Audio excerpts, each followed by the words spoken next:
Warne Field on a Friday night, and a warm one at that. And, you know, warm's not even the correct word to use tonight. It's a good heat. It's about 109 degrees, but it's Friday night. Sun's going down. Welcome. I'm Will Torrez. We are VSN Sports, Imperial Valley's #1 sports live stream here. So tonight, Valley Center Jaguars come down the hill and take on the Brawley Wildcats. It's going to be a great game. A lot of history between these two. In fact, we were talking to John Self earlier, and one of the things that they had mentioned was Glister, Coach Glister from the Valley Center Jaguars. We were talking about how many times they were playing Brawley, and one of the things that came up, he actually has five CIF championship rings, and I thought that was a lot, but they started going back to when he was at Orange Glen, and he did take one from the Wildcats in 2004, and they've been going back and forth with each other. His record against the Brawley Wildcats since 2001, when Brawley Wildcats joined the Southern Section San Diego, is 2-7, 7-2. I mean, I believe that's right. With me is Rick Rubio right now. He'll be coming in till Ron does his duties downstairs, gets all the information from Coach Glister. Rick, how we doing today? You just finished with your JV game right now. A little bit hot, you know. It's hot and humid today, so I hydrated pretty decently during the day and after the game, so I'm all right now. I got to admit, Rick, when you get off the field right now and then they get you up in the booth real quick, I mean, it had to be hot. Your game was a kickoff at 5:30? 4:30. 4:30. So, yeah, so we were out here at 3:30, kept the kids in the room until about 3:45, 3:50, then got out on the field about 4 o'clock. So both sides were gassing right now. Yeah, definitely, you know. It doesn't matter. It doesn't matter. Yeah. I mean, it doesn't matter if you're from up in the hill or down here.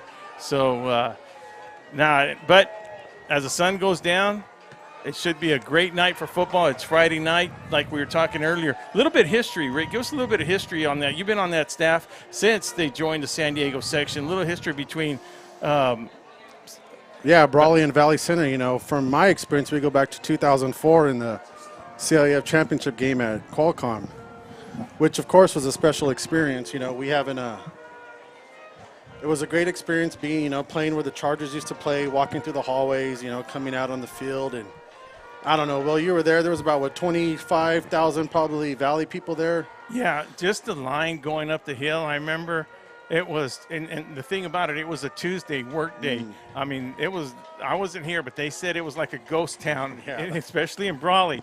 And it was a 10 o'clock game, I believe, at that 10 or 11. Yeah, it was a late morning game. So yeah, it was a special experience. You know, the whole build up to it, the game, an exciting game back and forth. You know, we just came up a little bit short. You know, we were close. There was one controversial call, I believe, that went in their favor. You know, not to take anything away from them. You know, they played a great game, and we just, you know, we didn't capitalize on, you know, on their mistakes the way they capitalized on ours, and they just, you know.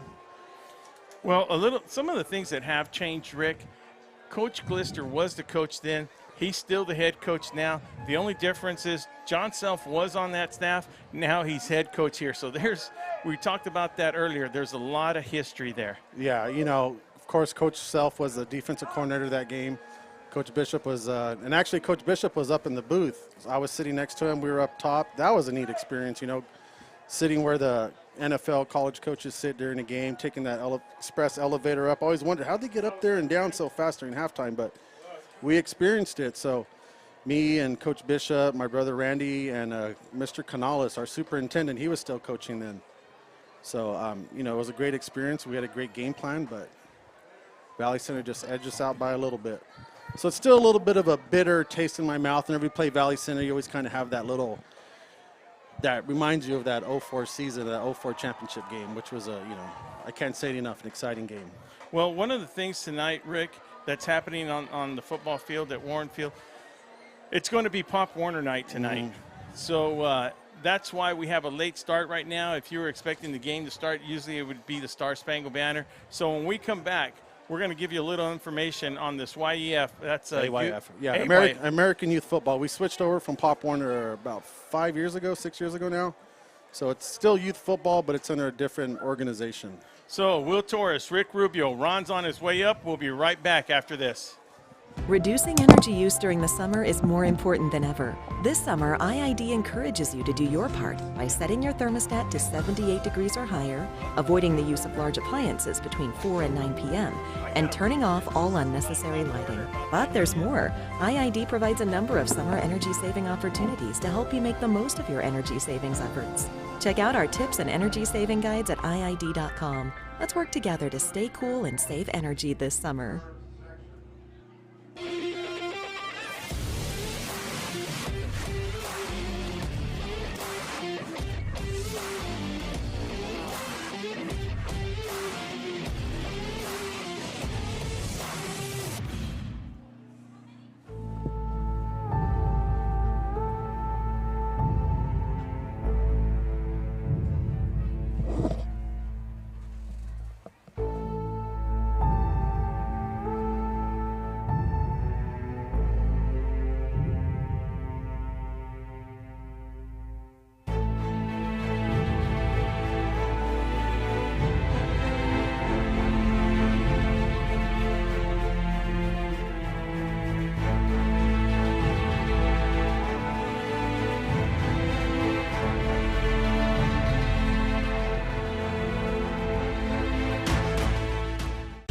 Whether you're looking to purchase or sell, your next home awaits.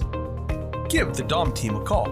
With over 50 years of experience and over 100 years in the Imperial Valley, Andy and Doug can help you find the right home at the right price fast. Visit us online at www.thedomteam.com and let Andrew and Doug find the perfect home for you.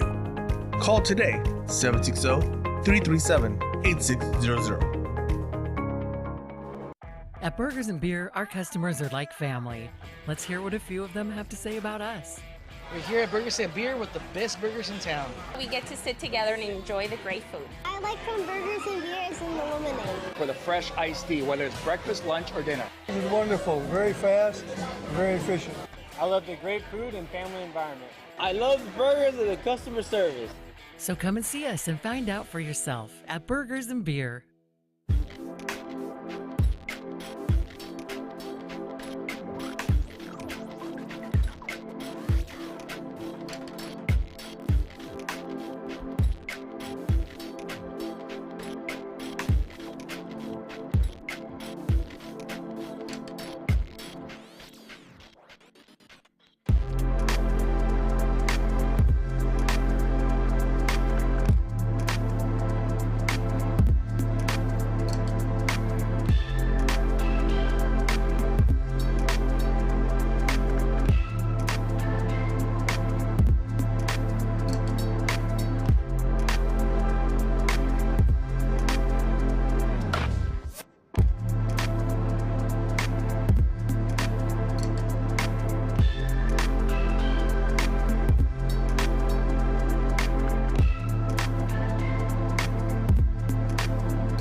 Reducing energy use during the summer is more important than ever. This summer, IID encourages you to do your part by setting your thermostat to 78 degrees or higher, avoiding the use of large appliances between 4 and 9 p.m., and turning off all unnecessary lighting. But there's more. IID provides a number of summer energy-saving opportunities to help you make the most of your energy savings efforts. Check out our tips and energy saving guides at IID.com. Let's work together to stay cool and save energy this summer.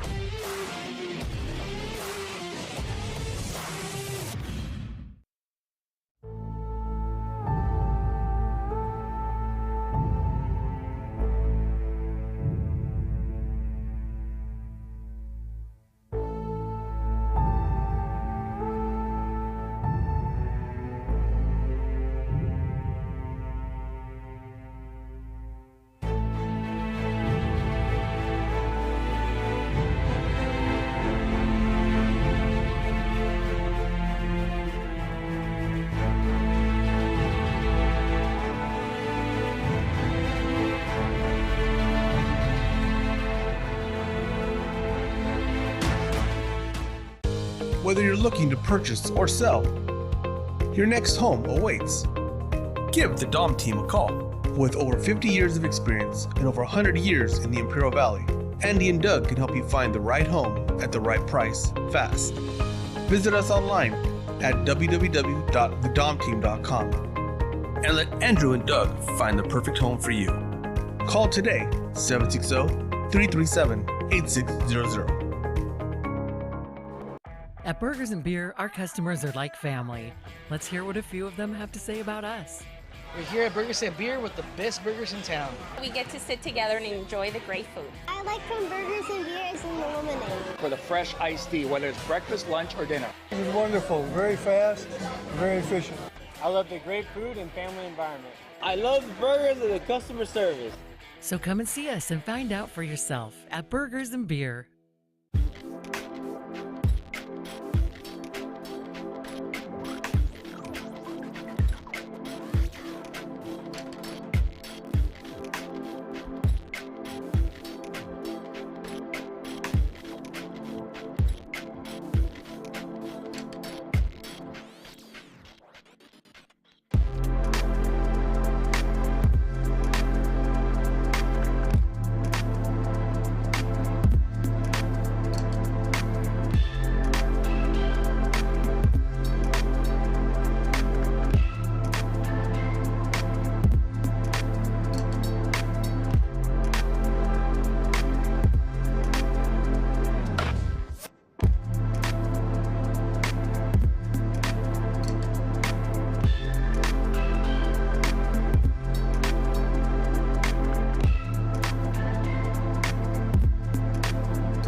Reducing energy use during the summer is more important than ever. This summer, IID encourages you to do your part by setting your thermostat to 78 degrees or higher, avoiding the use of large appliances between 4 and 9 p.m., and turning off all unnecessary lighting. But there's more. IID provides a number of summer energy-saving opportunities to help you make the most of your energy savings efforts. Check out our tips and energy saving guides at IID.com. Let's work together to stay cool and save energy this summer.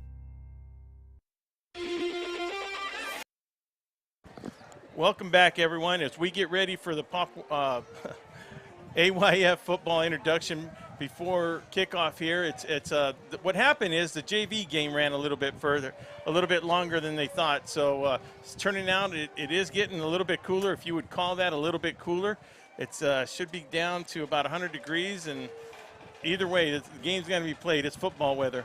And while I got a minute here, I'd like to say a couple of words on behalf of AYF Brawley Youth Football. This year, Brawley Youth Football has chosen to dedicate our season to a local Brawley teenager, Brandon Garcia. Brandon had been battling leukemia bravely since 2018 and was in remission until he relapsed this last March. Sadly, Brandon lost his battle to this terrible illness this last week, and we want his spirit to live on. Brandon loves sports. Last school year, he played basketball for Barbara Worth Junior High Bobcats, winning Player of the Year, and was looking forward to playing flag football and baseball. Unfortunately, he couldn't continue to play sports he loves so much. Brawley Youth Football has Brandon Warrior stickers made for all the players' helmets to carry Brandon along with us onto the field. We'd like our players to join in and honor Brandon by wearing the Brandon Warrior stickers proudly with dignity and good sportsmanship. Remember, you're not only representing our beautiful city of Brawley, but also playing as a Warrior for an amazing 13-year-old that Brandon Garcia was. Please keep Brandon's family in your thoughts and prayers and appreciate the many blessings you have.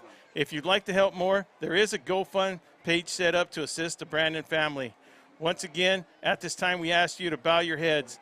So that'll happen in a little while. We're waiting on that. Kickoff is in about 2 minutes right now.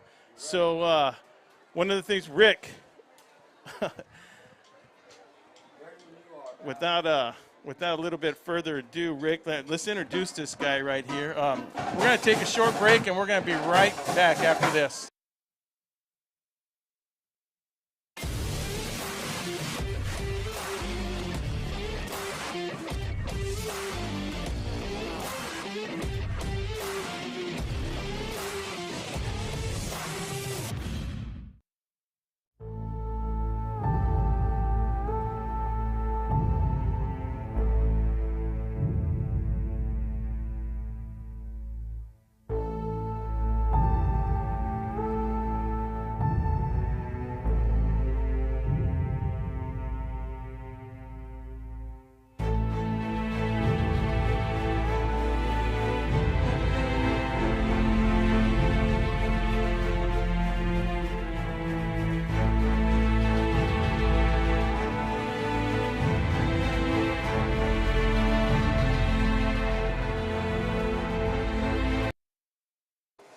Welcome back, everyone, to Warne Field. I'm Will Torrez. With me is Rick Rubio, Ron Rubio, catching up on the stats on field. Rick, got a special guest up here. Yeah, we do. I just came out of walked behind me, and I'm looking over my uncle, hugging this guy, and it's Zay Shepard. Zay Shepard, man. And look, how ironic does he show up for the Valley Center? Zay, welcome Thank to you, VSN headquarters up here at Warne Field. Does it bring back memories, Zay? Memories, chills, all the good feelings of playing in this hot weather down. I love it. Yeah, the thing is, Zay, I mean, a lot of us can relate. Those are some glory days there, right? The good old days. The good old days.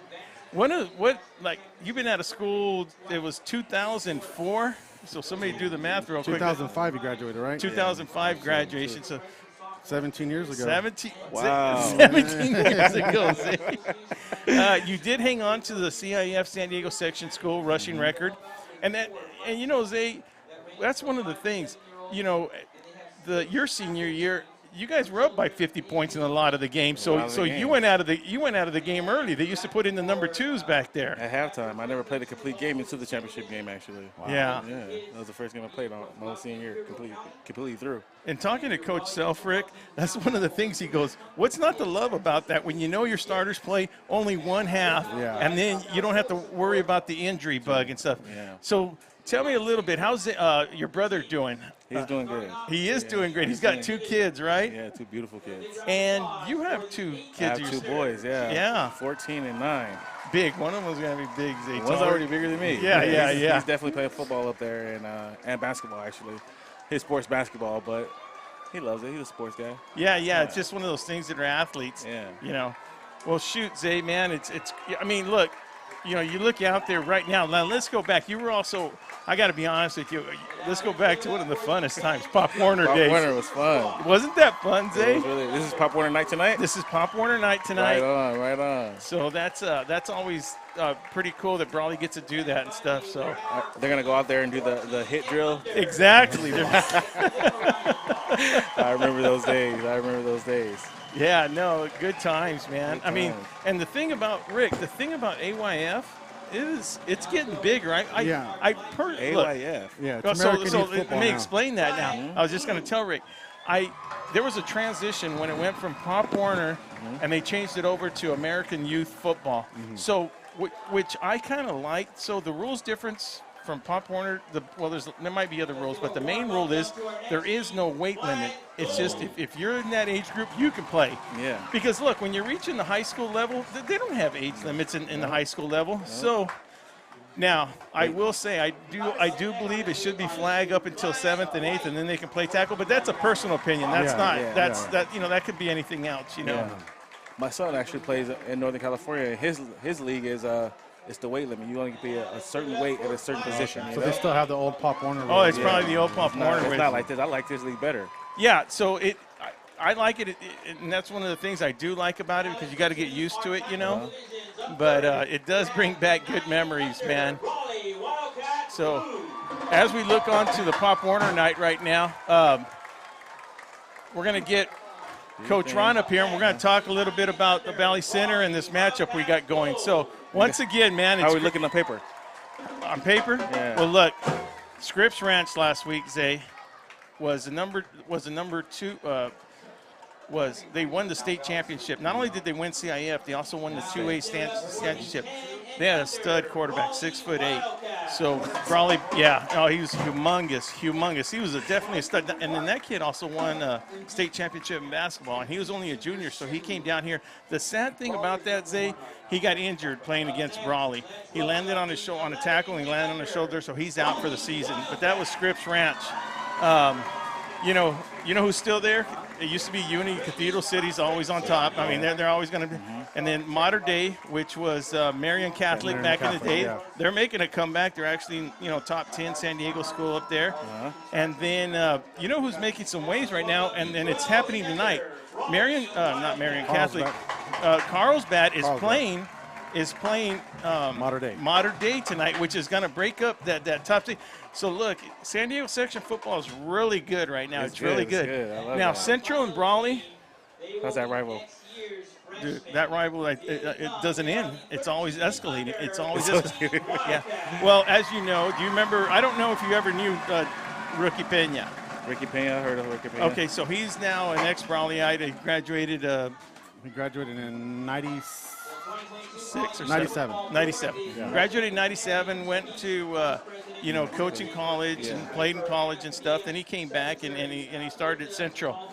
And he started winning a lot. You know, they turned the program around. So now that rivalry has just really picked it up, Zay. I mean, but it hasn't died down one bit, man. So as we get ready to start the game, Ron will be back with you. Zay, pleasure to have you. Definitely. Just great seeing you. It's been a while. And so for Will Torrez, Ron Rubio, Zay Shepard, Ron Rubio, Joaquin Matus, we'll be right back.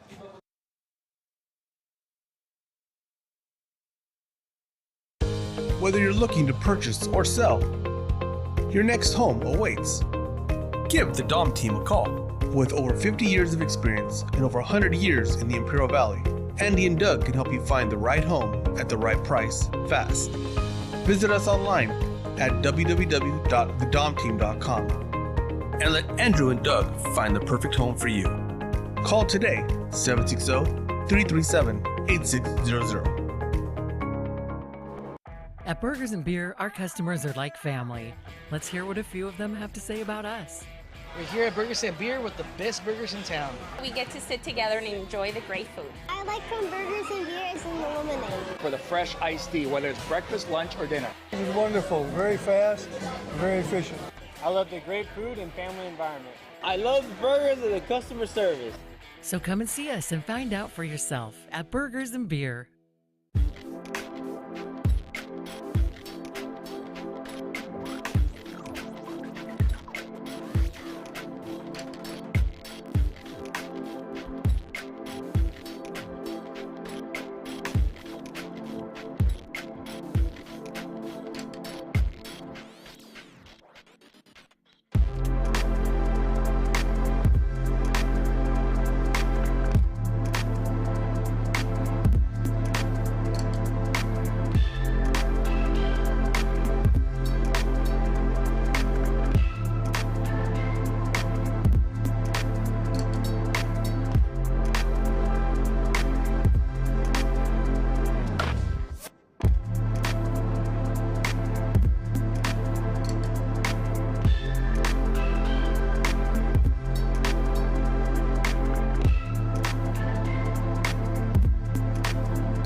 Reducing energy use during the summer is more important than ever. This summer, IID encourages you to do your part by setting your thermostat to 78 degrees or higher, avoiding the use of large appliances between 4 and 9 p.m., and turning off all unnecessary lighting. But there's more. IID provides a number of summer energy-saving opportunities to help you make the most of your energy savings efforts.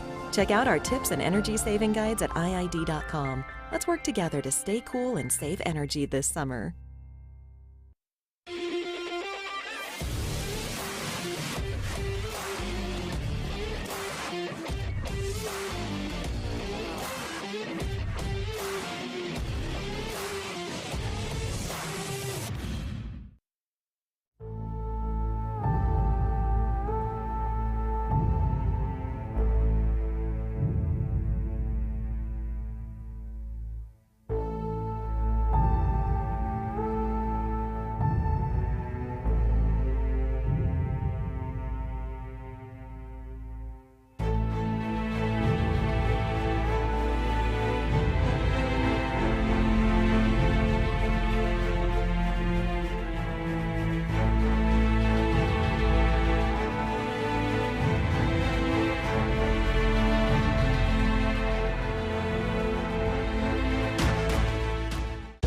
Whether you're looking to purchase or sell, your next home awaits.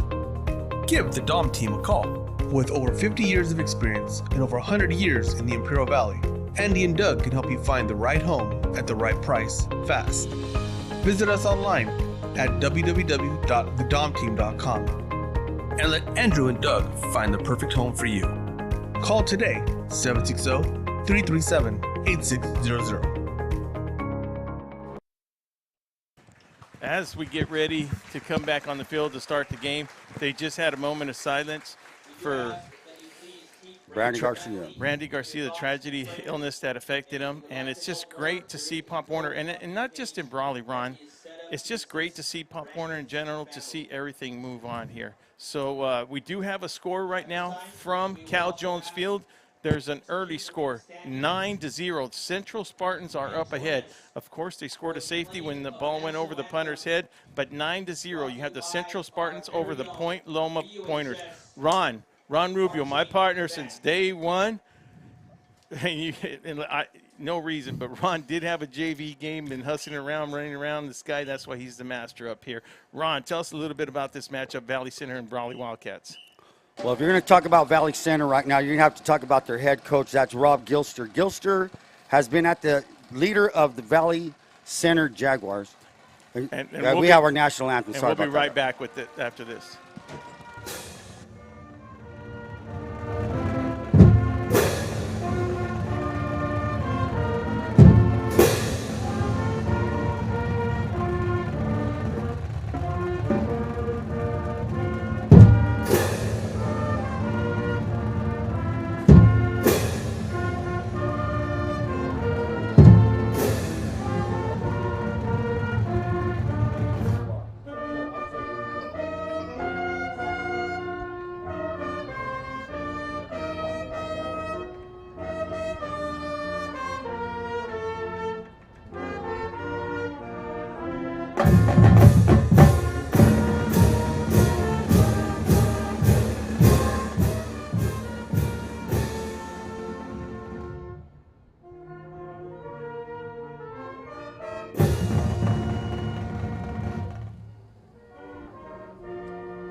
And as we always say, it's just great to be back. Great to be back, ladies and gentlemen. Welcome. We are VSN, Valley Sports Network. Now, I am Will Torrez, and now Ron Rubio will discuss a little bit about this matchup. A long history since 2000, 20-plus years history between the Brawley Wildcats and Valley Jaguars. Ron, tell us a little bit about that. Well, you know, you got to look over the sidelines to Rob Gilster. He's been the leader of the Valley Center Jaguars for 25 seasons. His alma mater, he's from Escondido High. His overall record as head coach at Valley Center is 175 wins, 100 losses, 2 ties. Versus Brawley, this is an interesting fact. He's 8-1 versus Brawley. And one of the biggest wins of those 8 wins was what, Will? Well, 2004. 2004. And that's when Valley Center came into Brawley's vocabulary. Right, Valley Center. Exactly right. Probably never heard of Valley Center until that day. But anyhow, so as I'm talking about Gilster, he's 8-1 versus Brawley, 0-1 this season. They had a, you know, they're coming into Division II as the number 13th ranked team in Division II. Brawley, on the other hand, is ranked number 1 over, you know, thanks in part to beating Scripps Ranch last week. So you have the matchup of a 1-0 team, Brawley Wildcats, versus the 0-1 Jaguars. Hey, you could throw out the rankings, throw out the records. This is going to be a brawl right here tonight. Yeah, speaking of records here, there is an interesting fact. I didn't hear it from Coach Glister, but Billy Brewer did tell me this is his last year. He's going to retire. Yeah, that's what Billy. He didn't confirm it, but he had heard around the rumors run around. This would have been Glister's last year here. So something brewing here. I mean, there's good friendship between Coach Self and Glister. They sure are. But I don't know what's going to happen in the Brawley program, but it's going to be kind of fun to watch tonight. I have a saying, I'll believe it when I see it. That's true. I say that all the time. I believe it when I see it. So here we go. We're ready to go. AYF introductions. Brawley football at its best right here. The youth is here, the future's here, and the present is here as we're going to go for the Wildcats of Brawley versus the Valley Center Jaguars.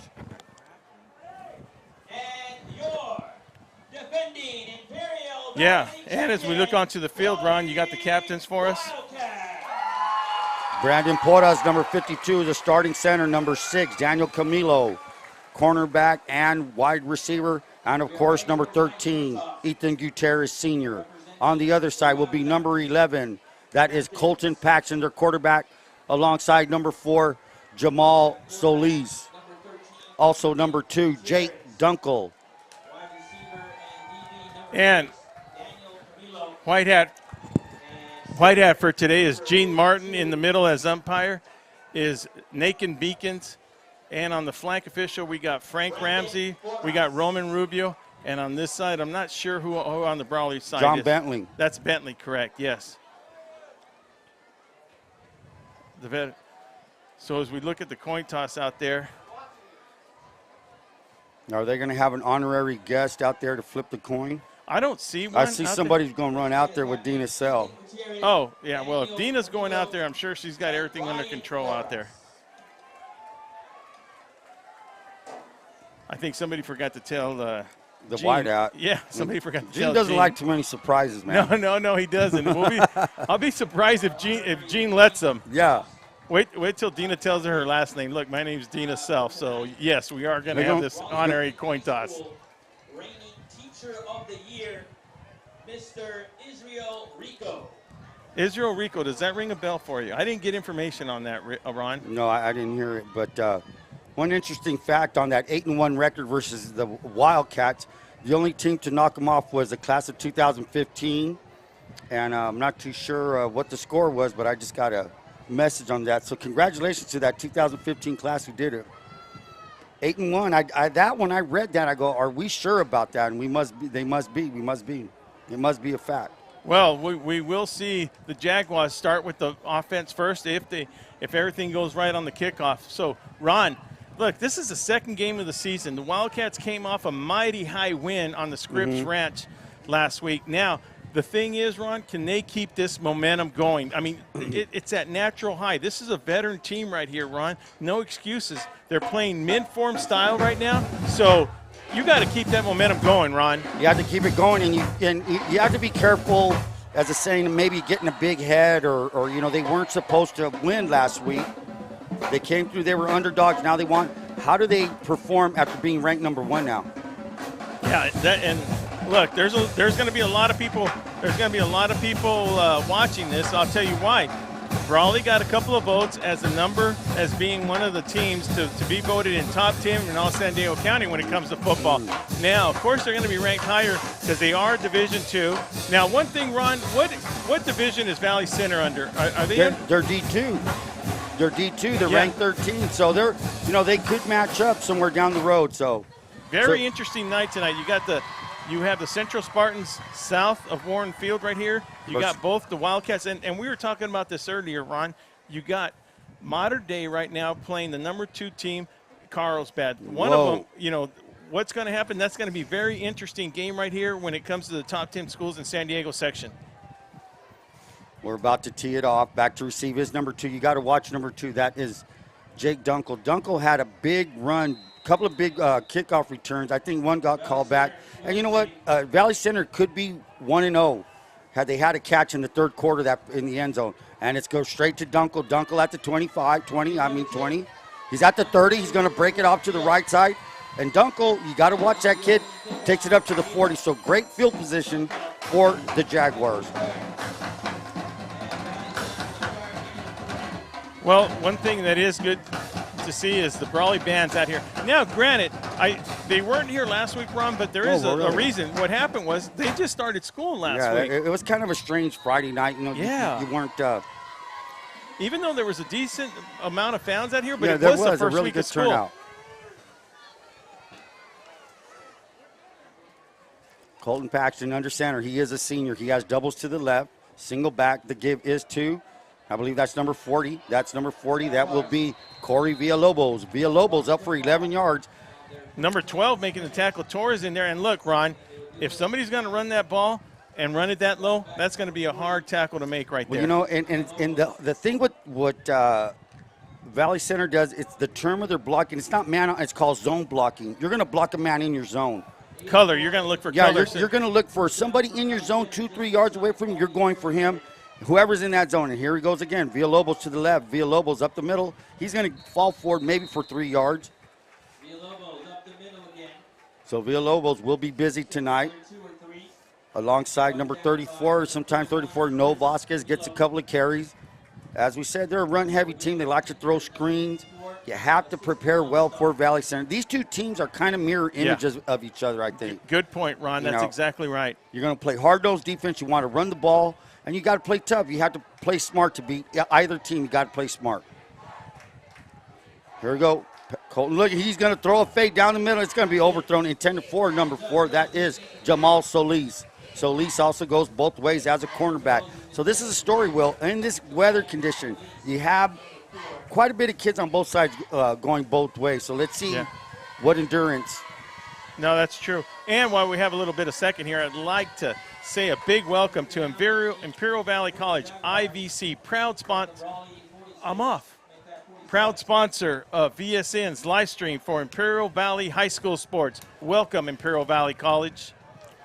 Glad to have him on board, Ron. They sure are. Thank you, Chino Torrez. Here's Colton Paxton under center. Colton again looking. Here's the screen. Just number 40. The screen to Villalobos. So as their MO is, they're not going to hide from what they do. That's what they like doing. They will do it. So that's not enough for a first down, so they will punt. So when you speak of Chino Torres, there's a little committee that they formed up there. One of them's name was Elizabeth. I don't have her last name, but the other one was Demo. Good group of people. Very excited to have them on board as our live stream. We'll talk a little bit more as the season gets going along with that, Ron. So what is going on here? Now, that was a very odd punt formation. Camilo goes back. Number 34, who is their punter? That's No Vasquez. Vasquez was set in a short set. Offsides Brawley, it worked. So that little deceptive formation, enough for a first down.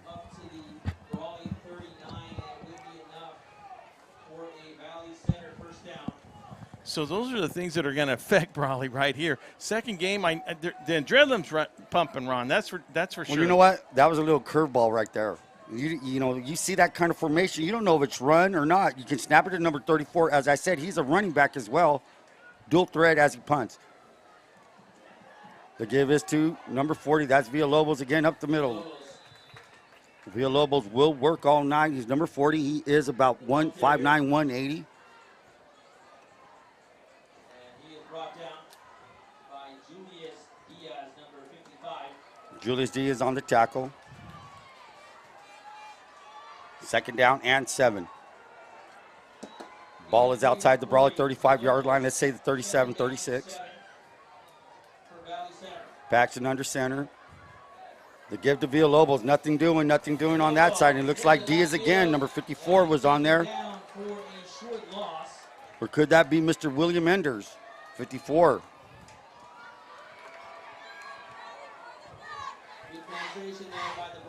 Well, Ron, we talked about it last week. There were some crucial penalties that cost the Brawley Wildcats. You know, late in the game didn't really affect them, but you had a situation here where Valley Center was in punt formation. Yes. You know, that could come back, especially if they score anything on this drive. Paxton back to throw. He looks. He guns it out, and wide open is number 4. Nice pattern there by Jamal Solis, complete to the 21-yard line. So 1st and 10, 4. Good play right there. And I got to make sure I get all my ducks in a row here because, Ron, that is – now they got a first down on here. Now, you know, Wildcats got to get stingy right here, Ron, especially at, like we keep – I don't want to keep harping on that penalty, but those are the kind of things against a good quality team that's going to hurt you. 2 receivers split. Now they have an assortment of, you could call that a trip. You have a tight end and 2 wide, and there's number 34. That's why he made it dangerous. He cuts back to the middle. He's at the 5. He spins his way, and he's going to get knocked in. Is that a touchdown? Yes. Yes, it is. Yes, what the call is, as soon as he crosses that imaginary goal line that goes straight up right there, Ron, everything's dead after that. If he had possession when he crossed that goal line. Touchdown. Now, Ron, something's they're gonna it's gonna be a touchdown, and that's gonna hurt them. That's what we just talked about right there. Well, that was the deal, having that number 34 back there. He is their punter. No Vasquez is. So in that formation, that punt formation, which he wasn't back naturally. Now look, he's set to kick as a place kicker. The kick is up, and it is good. So with 8:16 remaining in the first quarter, we have 7-0. Valley Center Jaguars 7, Brawley Wildcats 0. VSN will be right back after this. Can you hear me? At Burgers and Beer, our customers are like family. Let's hear what a few of them have to say about us. We're here at Burgers and Beer with the best burgers in town. We get to sit together and enjoy the great food. I like from Burgers and Beers and the lemonade. For the fresh iced tea, whether it's breakfast, lunch, or dinner. It was wonderful, very fast, very efficient. I love the great food and family environment. I love the burgers and the customer service. So come and see us and find out for yourself at Burgers and Beer.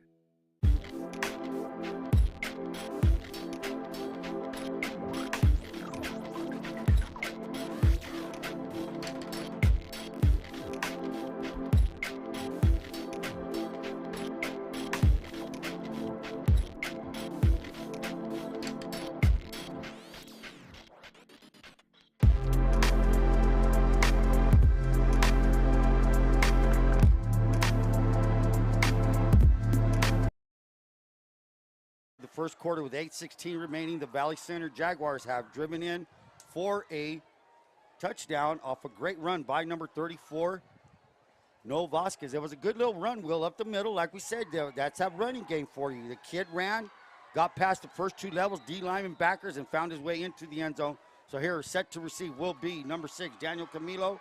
And I bet you that's a Barca in the back. And that's a great kick into the end zone. Wildcats will take over at the 20 for the first drive of the game, Will. Ron, let's talk a little bit about number 34 for the Valley Center. Look, he's 5'11". He's a senior, 165 pounds. I have a feeling, Ron, he is going to make the difference out here tonight. The way he runs, no Vasquez. He also plays linebacker. Yes. He also does the extra point, field goals, and he's their punter, Ron. Yeah, he does everything. You know, you call him like a Swiss Army knife. You pull out everything. He does a little bit of everything. Yeah. So Vasquez, kind of like what Brawley has with Carranza and Moreno right now, yes. a two-headed attack, going at you. Let's so here we go. Wildcats up, split formation. Both backs are back there. Looks like it's Moreno and Carranza. 42. The give is to Moreno. Moreno off the left side. Looked like might have popped that. Good run for 8 yards. Second down and 8 for the Wildcats. Well, it is no secret. Brawley loves to run the ball, and they run it well, Ron. Yes. Now, right over center, do you see that big old gap on the defensive line right there? You know, that's something that a couple of us coaches were talking about watching film on the San Diego defenses.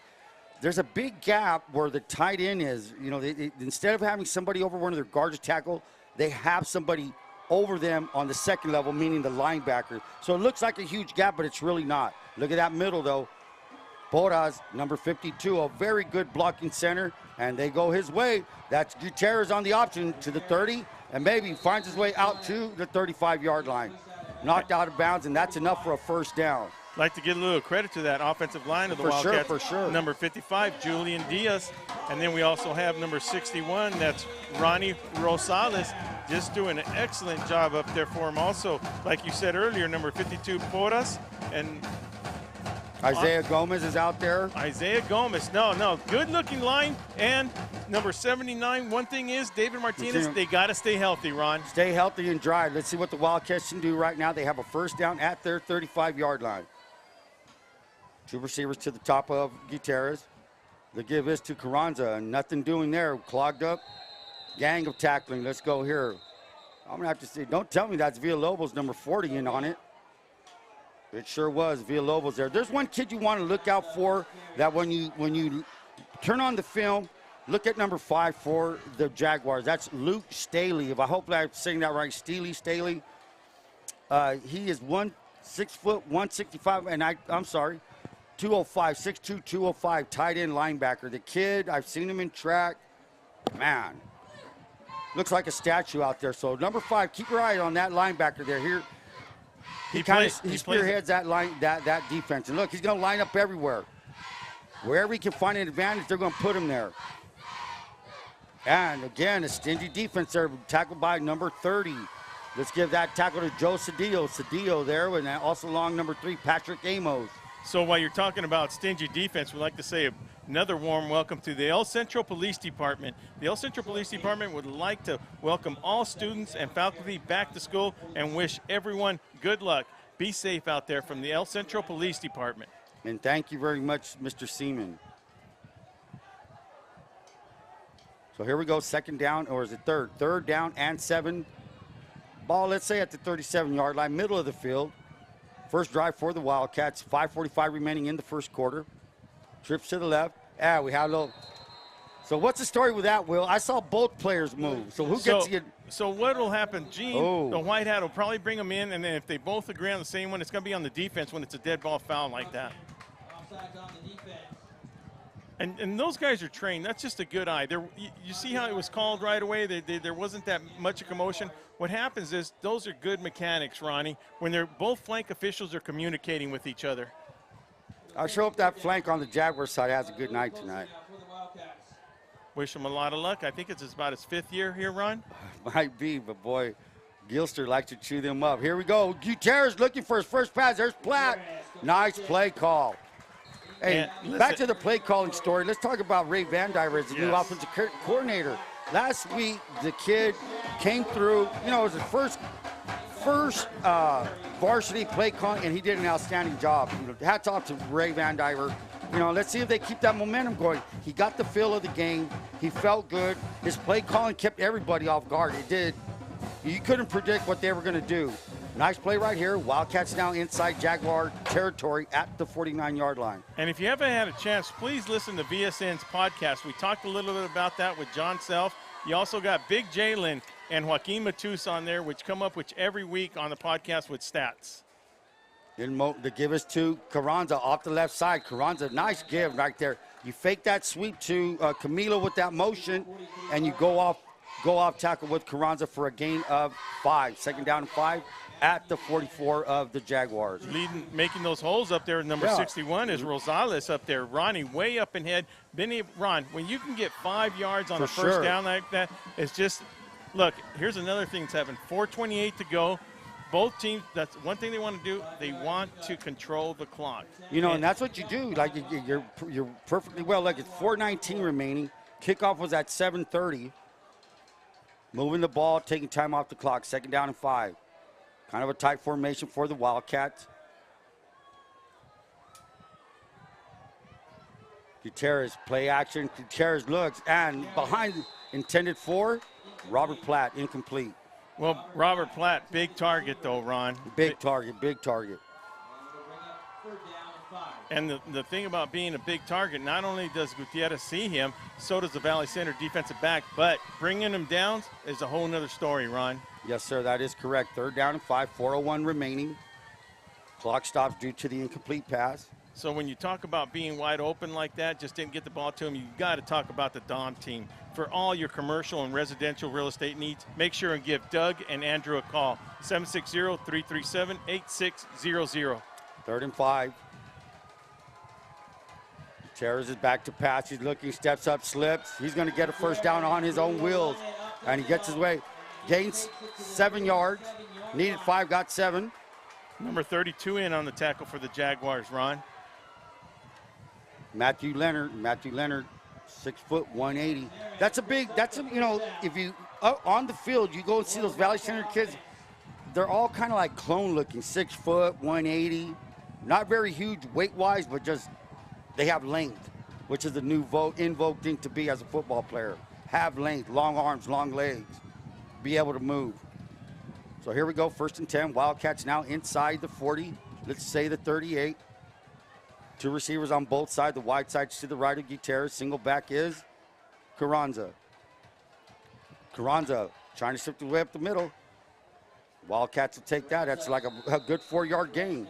Ron, now, if you remember Carranza from last year, now, it might just be this one right now, but I do recall the way Carranza used to just run really low.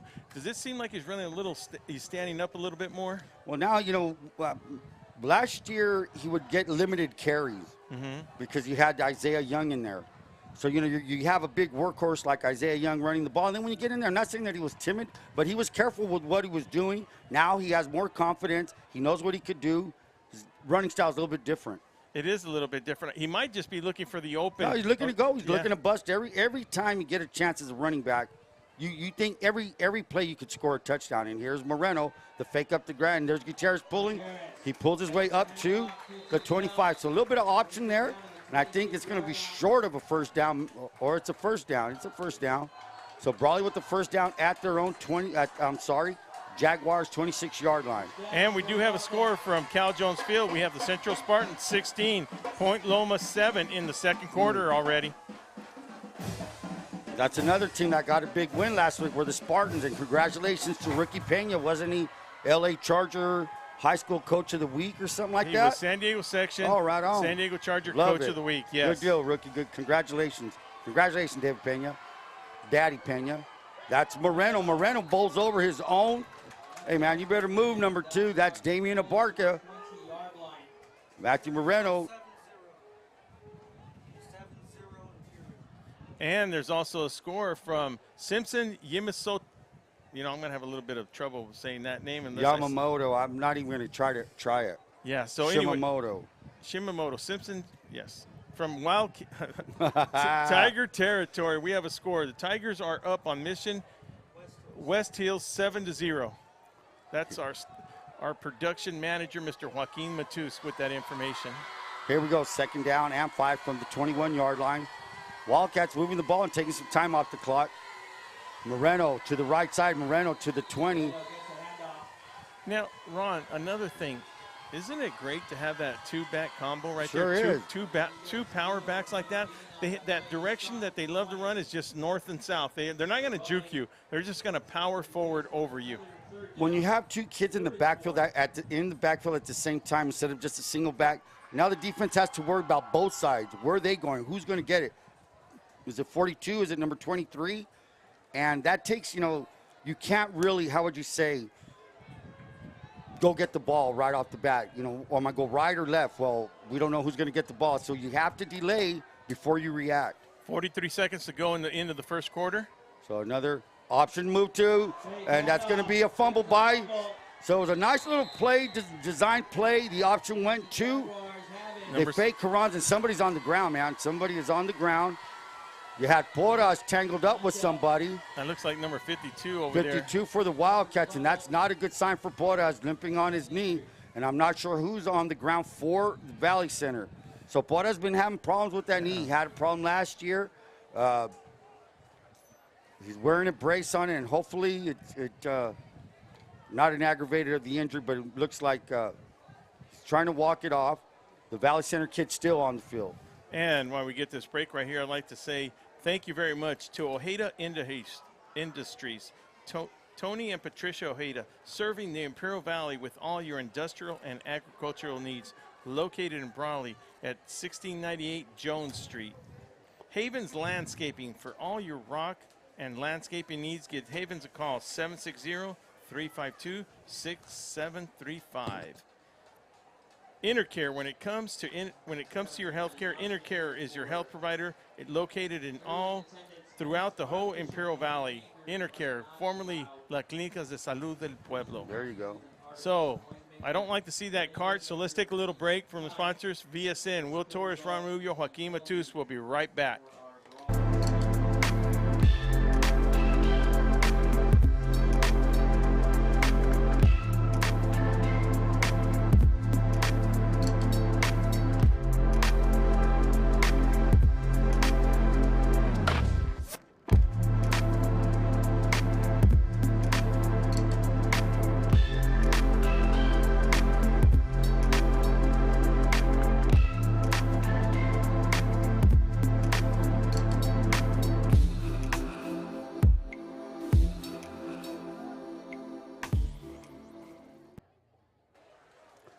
Back with 34 seconds left in the first quarter. Wildcats just gave the ball up on a fumble. And good to see number 52, Robert Jocelyn, walk off the field. Back to pass to Paxton. Paxton looking for number 4. Solis, he's open. Solis to the 30. Solis to the 20. Touchdown, Solis. So a nice little, I'm going to call that a post. I didn't catch his route. I was looking at the quarterback. So Colton Paxton is looking good on a 16-yard pass to number 4, Solis. And Solis ran a good pattern. There was a lot of area there for the completion. So now the Wildcats with 22 seconds remaining. Right after the fumble, they come back with the hit. Nice play call. Yeah, and not only that, They struck really fast Quick. after that fumble, yes. I mean, that's just like, oh, man.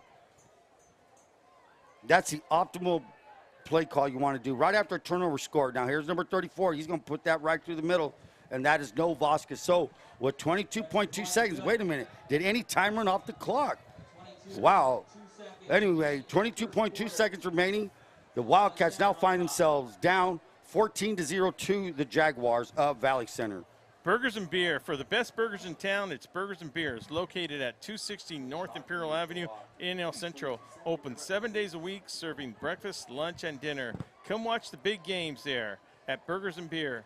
CR&R Incorporated, environmental services. With recycling now more important than ever, CR&R Incorporated has developed innovative recycling and reuse programs, the face of greener generations. Ron, so we're still, I mean, that took a minimum of 10 seconds, that score right there, and it was 2 plays that consumed about 80 yards on this field right here.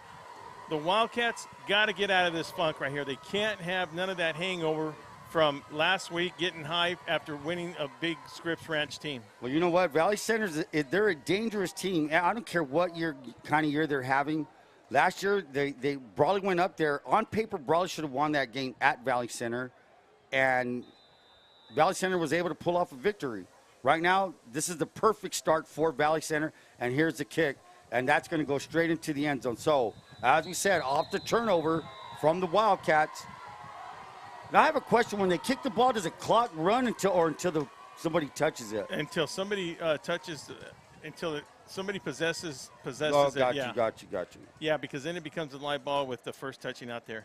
Jesse Escobar, Supervisor, District 1, your county supervisor. Jesus Cantu Escobar is proud to sponsor VSN. Jesse Escobar would like to thank his constituents from District 1 and wishes all Valley teams great success. Here we go, Ron. Started off with the Brawley Wildcats. They're going to have 80 yards to go. See what they do before the first quarter ends. 22.2 seconds remaining. First quarter. Lots of time for the Wildcats to jump back in it.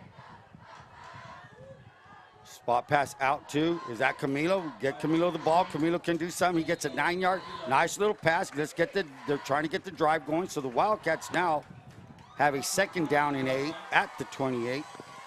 Ron, one of the things that I like, the Brawley Wildcats do have a lot of competition at the wide receiver court. They have a lot of kids out there, sure. And one good thing to see, Ron, is everybody wants a piece of the rock right there, and that's just something good to say. So at the end of the first quarter, VSN, Will Torrez, Ron Rubio, Joaquin Matus will be right back after this.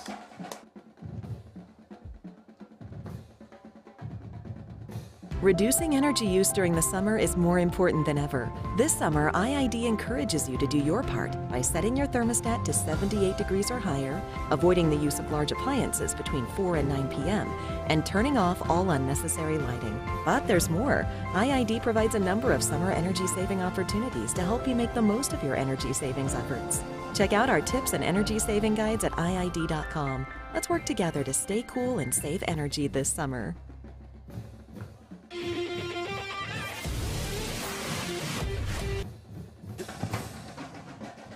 Welcome back to the start of the second quarter. Wildcats behind, 14 for the Jaguars, 0 for the Wildcats. Well, we have an update from the Central Spartans right now.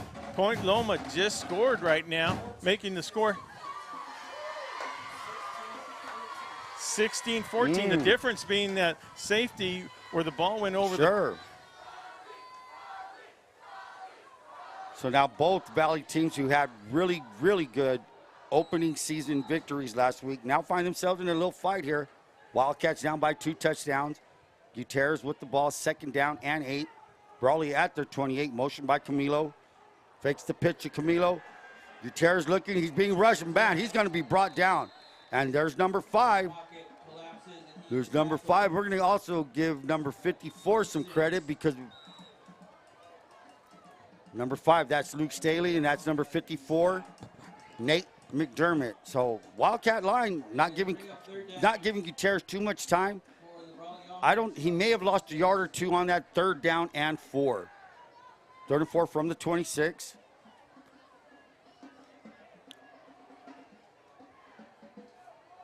Wildcats looking for another first down to keep the chains moving. You don't want to give the ball right back to an offense that's kind of red hot off that big play. Gutierrez looking. He looks. He shoots to Platt. Platt, is that enough for a first down? Sure is. That was just a good reception right there. Nobody else was going to be able to get that Platt. And to be able to get first down in a situation like that, Ron? Yes, sir. Key. Third down, key. So the first down for the Wildcats gives them a new set of plays. Well needed, and now they have a first down at their 32-yard line. 11-11 remaining in the second quarter.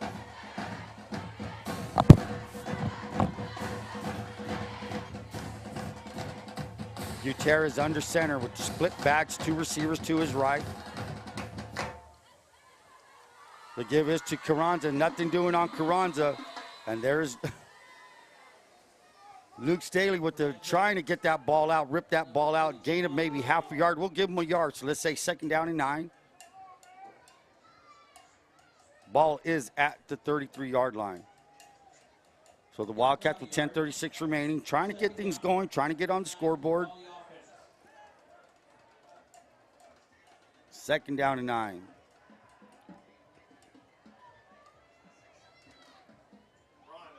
School right there with the players coming in and out. Sure is.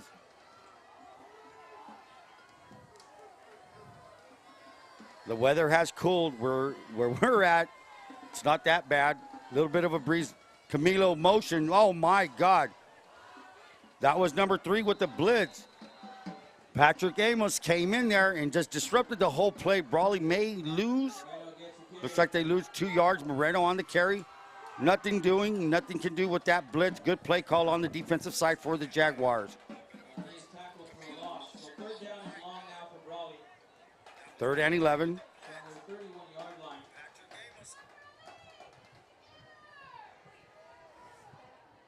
Wildcats now find themselves with a 3rd and 11 after that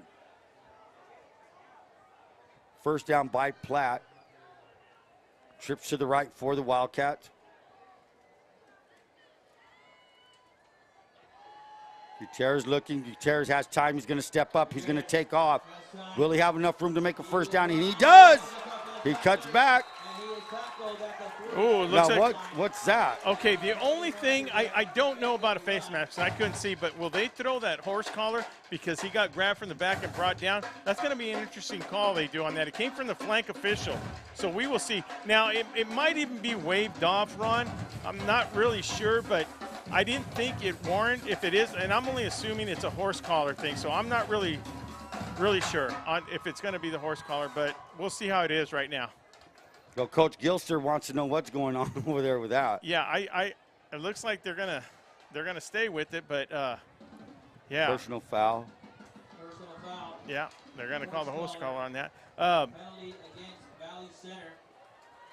You know, the rule on that, Ron, is he has to be tackled and he has to fall back on that. So the judgment call on that is, did he fall back? I thought he felt a little bit to the side, but it's one of those judgment calls. You know, if it's for you, it is what it is, Ron. Now, the technicality part of calling a horse collar, does your hands have to be inside the pad in the jersey or on the nameplate? It doesn't really matter. It's a matter if you bring them down. Oh. You know what I mean? It doesn't matter where you grab them from, Ron. Yeah, if you pull them back and you tackle them, then it becomes a horse collar. 1st and 10 at the 40 with the penalty. Camilo with the pitch. Camilo spins to the 45. Made something out of nothing. Daniel Camilo did, so he runs up to the 45. Now, last week, we had Washington stepping it up. Camilo says, hey, listen, you better start giving me a little piece of that rock. I want some in. But that's good interior, inside the Wildcat offense competition, Ron. Sure is. You know, when you have a lot of skilled players out there, kids, you know, you have the confidence in whoever the ball's going to, whether it be a handoff or a pass to. Plenty of weapons out there for the Wildcats. So here we go, 2nd down and 6 at the 35-yard line of the Jaguars. 8:15 remaining.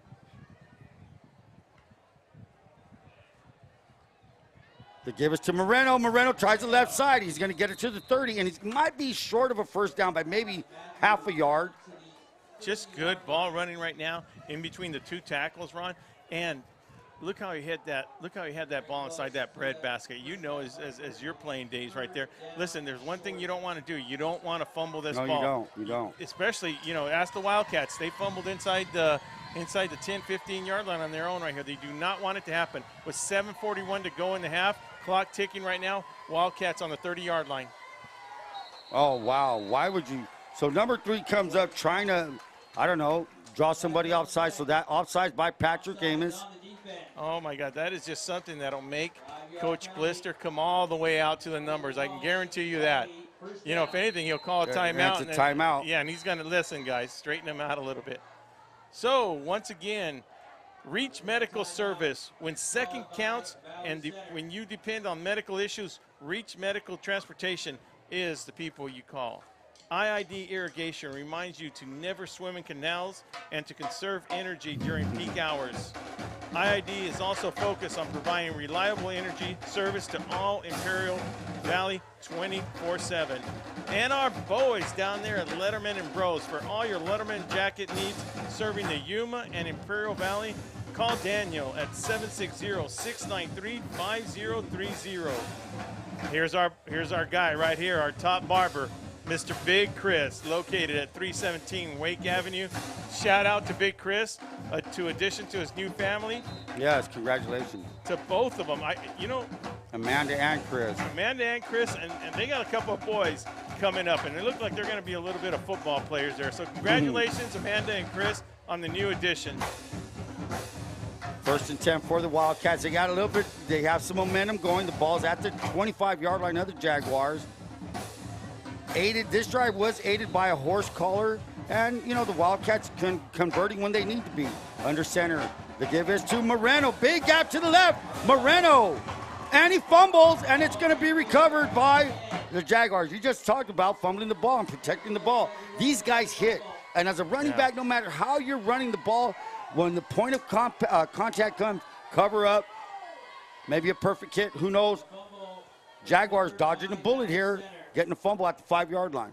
Ron, while the score might be important, 14-0, Valley Center leading right now, the other points that are matter right now is 2-0. 2 turnovers inside the red zone by the Wildcats. True. That is key right there. That is the difference in the ball game, Ron. You're knocking at the door, and nobody's letting you in.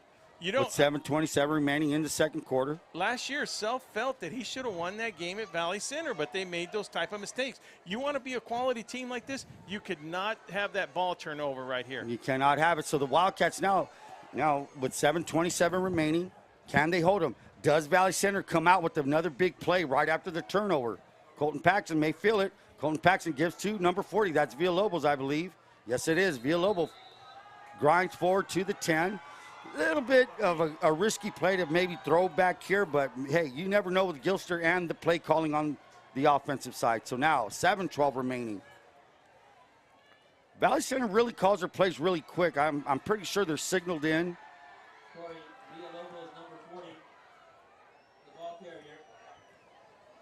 Defensive line for Brawley you have. I'm not sure who number 72 is. So the give is to Villalobos. Villalobos trying to find his way around. Nothing doing there as he's brought down by number 32, Mario Casares. Casares is a senior linebacker, came shooting through there. Got a gap, got a tackle in there. Well, if the Wildcats want to turn things around, Ron, they got to make them punt inside the 20-yard line right here. That would be ideal for the Wildcats with 6:32 remaining. And if you're the Jaguars, you have a 3rd down and 6. Have to be placed on a little bit safe on the play call. You don't want to throw a pass up there and maybe have it picked off. So you have a bunch set to the right. That bunch means you got 3 players up there bunched together. They're looking that way. Colton Paxton's looking to throw. He's scrambling to his left. He's not going to get anywhere, and brought down by Mackie Gutierrez was there, but he also pressured by number 72, and I don't have a number 72 number for the Wildcats. We are not, Coach Self might not like this. It looks what like happened there? This was a penalty on the sidelines, and it looks like it might go against the Wildcats. I'm not really sure, but what happened? It was on the sidelines. Something happened. But you know what? It could have been 12 men on the field. I'm not really sure because that would be a 15-yarder if they played with 12 men on the field and while he was running off. What? Are you kidding? I did not see that. That's illegal participation. And that number 72 hustler right there was Robert Duarte. Robert Duarte hustling off pretty good there. Defensive line. And what? Whoa, unsportsmanlike. Yeah, so I'm really, since it was away from the ball, I only saw it when the flag went up in the air and I saw Robert Platt walking away. And Robert Platt wasn't upset or nothing. I saw him walking away. I did not see a Jaguar jersey right there. So I was, I just didn't see it. So that's what, and while we got let me get a little update here at the Imperial Tiger score right now. At the end of the first quarter, you have Imperial Tigers 7, West Hill 0. Seth Shaw with the 95-yard fumble return for a touchdown. You know what? Joaquin and I went to Imperial Practice Tiger, visited Coach Shaw. Shaw.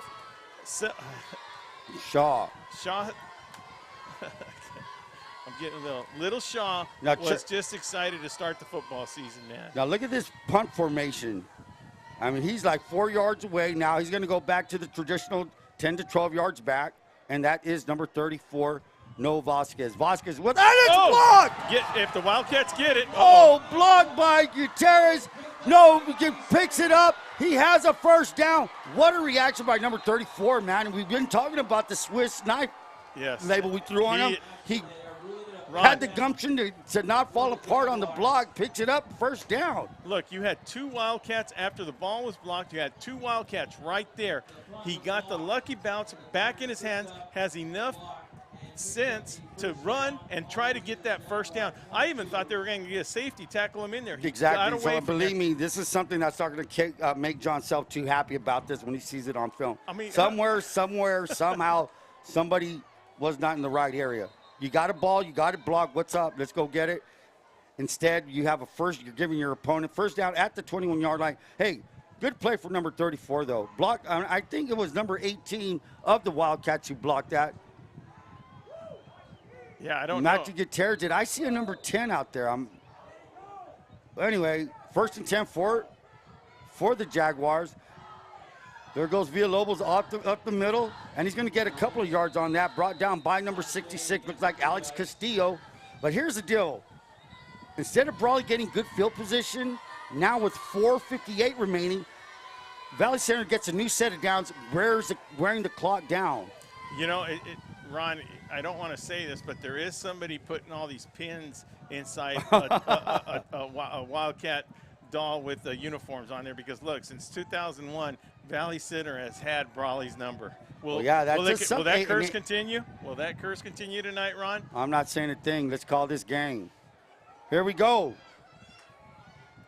Missed tackle by number 31, Chris Camilo, and that was Villalobos for a gain of maybe a couple of yards, but now makes it a doable 3rd down and 3.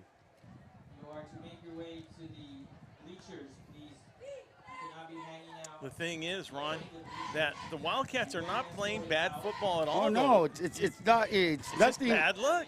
Well, the 2 fumbles, that's going to happen.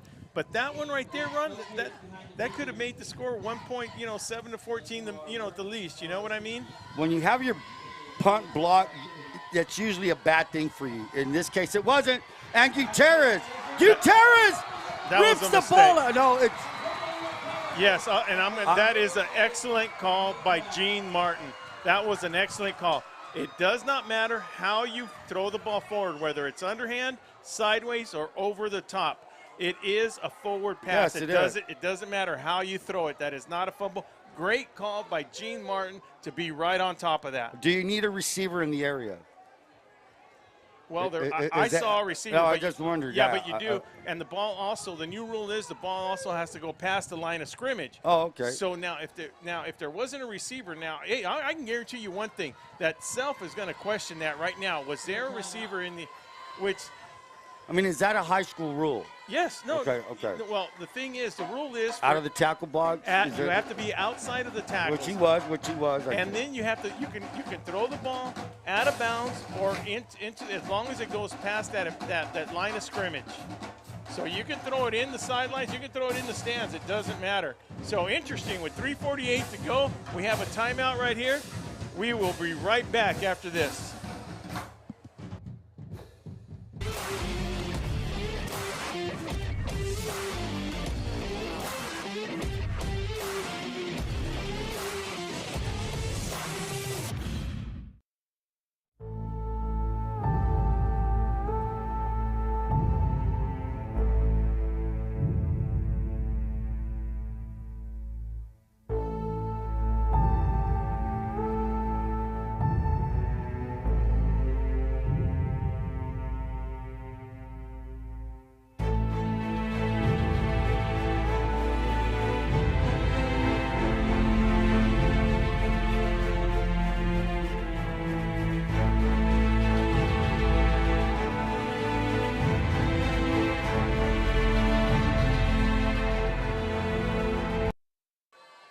So with 3:47 remaining, number 34, No Vasquez. No Vasquez kicks the ball out of bounds, punts the ball out of bounds at the Wildcat 42-yard line. So with 3:44 remaining, Wildcats now have the opportunity with the short field to maybe make something happen on this drive.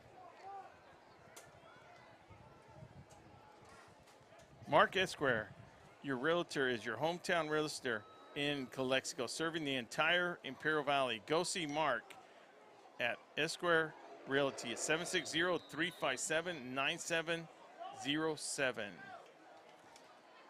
First and 10 for the Wildcats. They take over with 3:44 remaining, as I said, at the 42-yard line. Gutierrez in shotgun formation, 2 receivers on both sides for him. Snap, he's looking, he's going to roll to his right, he's going to take off. No, he doesn't. He throws it, and that is complete to number 42, Tanner Carranza. Carranza to the 45 of the Jaguars. 3:37 to go till halftime. Ron, good to see that running back go I like find that that. open. I like that. Yeah. I like that.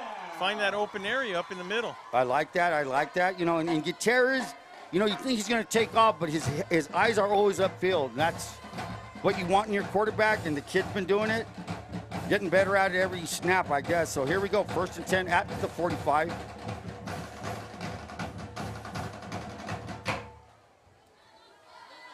It's good to be right in the middle of everything with the band right below That's us. sharp. This is Brawley football. This is just high school football, period. The shotgun, he throws it out there, and there's Mekhi Washington. And there's Washington. So there's those little short yeah. passages. Back in this defense now, they're on their heels a little bit. Washington out to gets the pass caught, 40-yard line, 5-yard gain, second down and 5. Good play calling. Don't have to use the timeout as Washington got out of bounds right there on the 40-yard line. 3:02 remaining. Clock is stopped.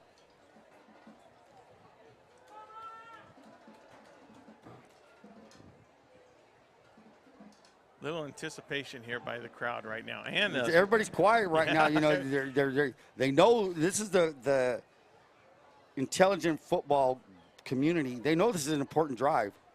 So here we go, fake and a pop pass to Platt.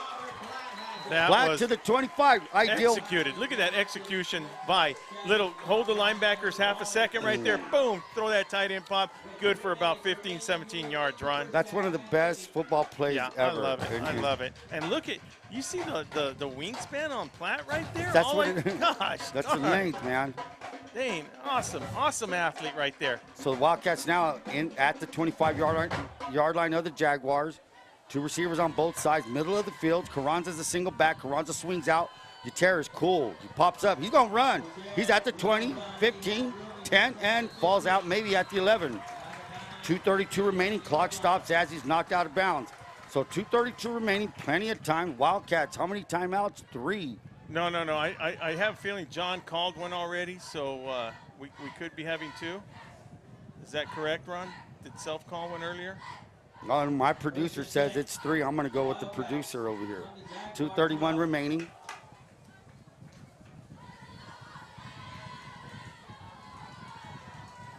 And Wildcats have been in this territory yes, here they have. before.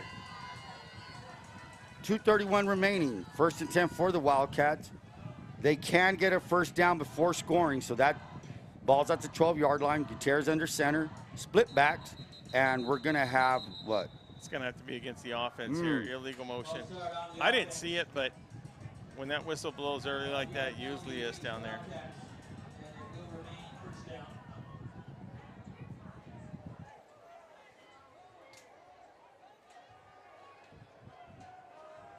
There's a familiar friend walking the sidelines down there on the track. It looks like old Gus Garcia. Yeah, no. Correspondent. Joaquin was waving at him, just couldn't get his attention, but we'll talk to Gus later on. Well, this is 2:30 to go right here. 2:30 to go. The Wildcats, in my opinion, have to do something right here, Ron. They sure like to see a first down and 15. They give it to Carranza off the right side. Carranza finds plenty of room. Carranza's going to take it all the way to the 7-yard line. 2:24 remaining. And on this drive, Ron, the good thing is for the Wildcats, they can still get a first down right here, Ron. Exactly. All they got to get it looks like close to the 3-yard line, and they'll be able to get a first down on that. You know, it's good to see. It's good to see Brian Porras in there, number 52. Oh, good. You know, he had that Yes. collision with the other 52, Robert Jocelyn. You know, Jocelyn has not made it back into the game, but good to see Brian Porras in there under center, at center.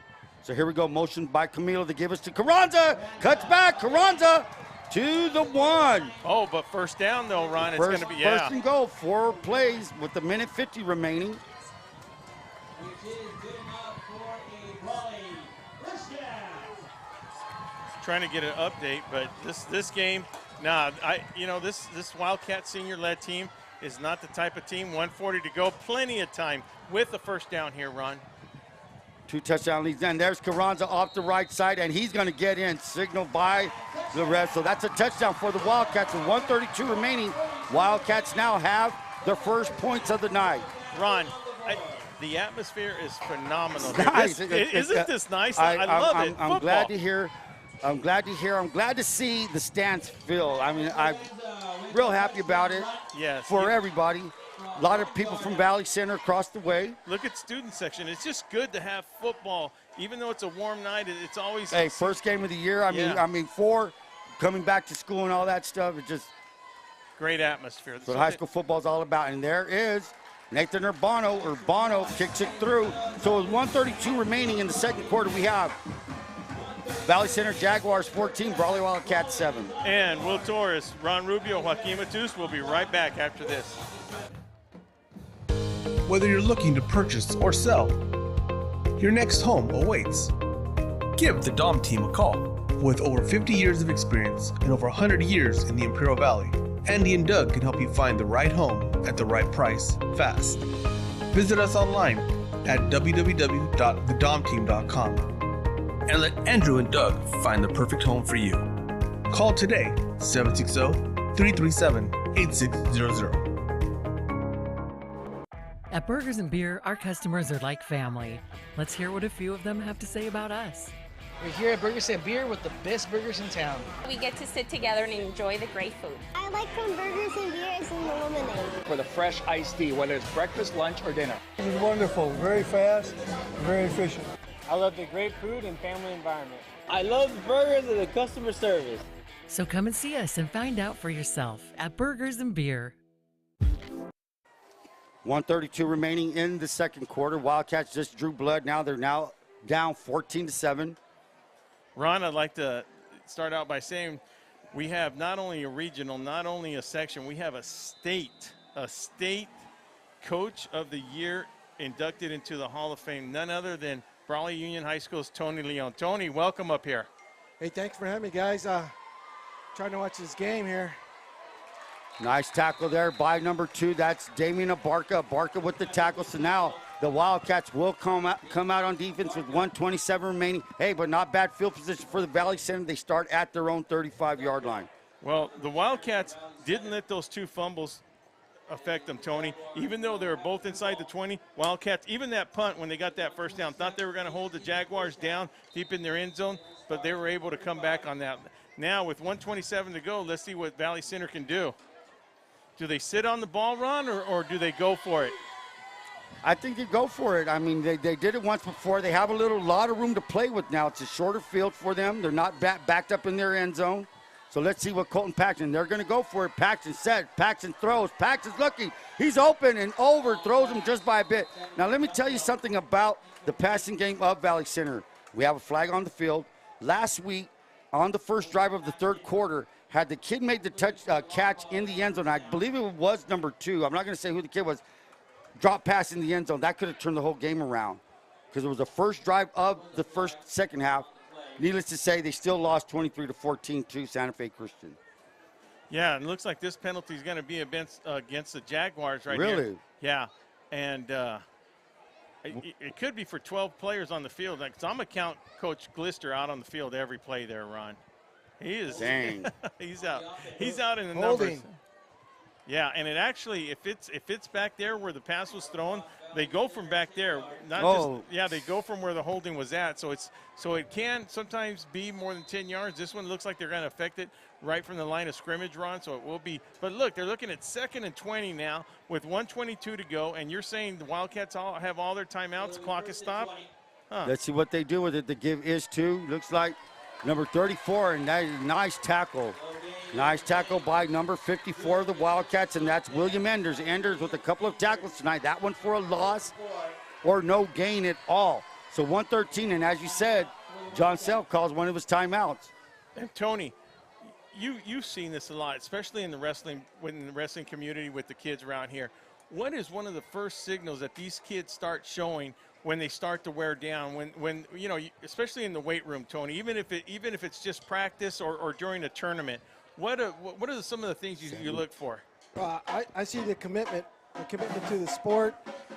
You know, in the weight room, they're there daily. They're working hard. You know, you can see where they're working hard. You know, there's no time to slack off. And once you start seeing that, you know that they're going to start doing something. So, like tonight, sticky kind of. We got a little breeze up here. Sticky night. A lot of these kids are going both ways, Tony. Now, and people say that it only affects, the teams from San Diego, but the truth is, it affects both teams, Tony. Yeah, it does. And this year, I made a conscious suggestion to John. I said, John, let me help you with the water. So I got like 4 wrestlers out there running water every time there's a timeout or a kid coming off the field. And John says, oh, go ahead and do it. I said, yeah, because you're too busy doing everything else. Slant pass intended. Slant was intended for number 2, I believe. Broken up by Matthew Gutierrez. Now, Matthew Gutierrez, that's like his second or third play that this kid's done tonight, and he's only a sophomore. Now, not only is he only a sophomore, Tony, tell us a little bit about He's a CAF champion. Really? Yeah, yes. No, the kid's a stud. And he's, like you said, he's only a sophomore, and this guy has made a difference in 2 games already, Ron. I would tell you, he was a hard nut to crack coming into the season this year, but you know what? He bought into what we were selling, and he just turned it around, 360. That's a good deal for Matthew Gutierrez. So let me ask you, Tony, what's his wrestling weight and what's his football weight? They're the same, I think. He doesn't lose much. I think he's 180 right now, but in wrestling he goes to 170. But that's just water weight he's losing. But he's still bulking. He's still hydrating. And that's just he just practiced hard. I mean, he believes in what he's doing, and we try to encourage that on all these kids. That's well said, Tony. And you have to believe, you have to buy in, just like Tony said, buy into something. It's hard to convince kids. I mean, if you want to be convinced, you want to get good, you'll listen. You got to be coachable. Yeah, exactly. That's the deal. That's the deal. You got to have trust. The kids got to have trust in the coaches, and exactly. then the coaches got to have trust in those kids. Yeah. But when you speak about that wrestling program, Tony, I mean, we're going on number 22. When I say we, I mean the Brawley Wildcats are going on number 22 CIF championships. Yeah, well, actually, it's 23. 23. Now, just out of curiosity, what is the record there, Tony? I don't know. Poway's got some ungodly number, maybe 40 or so. Okay, all right, but we're right behind them, though. I was going to say that is good company to be when they mention Poway, and then Brawley's right below them. And these championships have come in Division III and Division II. Is that correct? Division III, most of them, yes. Here is something very. I don't know what to say about this, but I see Ethan Gutierrez back to receive the punt at the 32-yard line. If anything, he'll call it. He'll call a fair catch. Look at this. He's going to run it. He's going to get it. He's going to run it. He's at the 30. He makes his way, runs right sideways, trying to get up to the 35. He does, and he's going to fall forward for a 7-yard gain. Not too bad. Wildcats at their own 37-yard line with 47.8 seconds remaining. How many timeouts do they have? I believe 2. 2 timeouts remaining. Ron, tell me this. Who was back there before on the other? You had Daniel Camilo a couple times. You had 24. Number 24. Gilbert. Yeah, Tweety Corrales, yeah. And so curious to see what's going on back there with Gutierrez back there. I'm thinking that, like you said, this weather's getting some of these kids going both ways. Camilo's running. I don't think he's out. He's come off the field. Not at all. Not at all. But he still looks good running out to his outside wide receiver position out here. Well, they've learned. I think they've learned that they need to hydrate not just before the game, the whole week. It's a whole week. 47.8 seconds remaining in the second quarter. They're going to motion out Carranza, and we're going to get a flag. Carranza swings out to the left. Carranza's complete. Carranza's bullying his way up to the 50, but it may be Now, I didn't. What do you think? I don't know. Was he going towards the line of scrimmage He when he could went have. in motion? It could be that. I can sit up here. No, it's procedure. going to be illegal procedure against them. Would that be what, Will, like? Well, it could be a lot of things Okay, right there. I got you. Yeah. It could have been two people moving it. You know, when that man goes in motion and somebody else moves on the line of scrimmage, that's two people. So it could be a lot of things. That's one of the things I'd like to improve. Tony, and you could, when they put this new speaker system in, it would be great to have that referee mic'd up there so that not only us, but the fans would know what the penalty is. Because, listen, we have about 50 referees in the stands, and then the other 25 are coaches, right, Tony? That's just and that godly number on who's watching. How many are watching? We're in the 500 right well, now. Well, there are 500 other referees. 41.6 seconds remaining. Wildcats now with the second down. Oh, was that a first down? I'm sorry, first down and 15. Trips to the left. Single back. You know what? 41 seconds, just run it up the middle and regroup. And I wouldn't say even regroup either, Tony, because they have shown they can drive the ball. Ron, they've gone up the middle. They threw that tight end pop. They're showing positive things.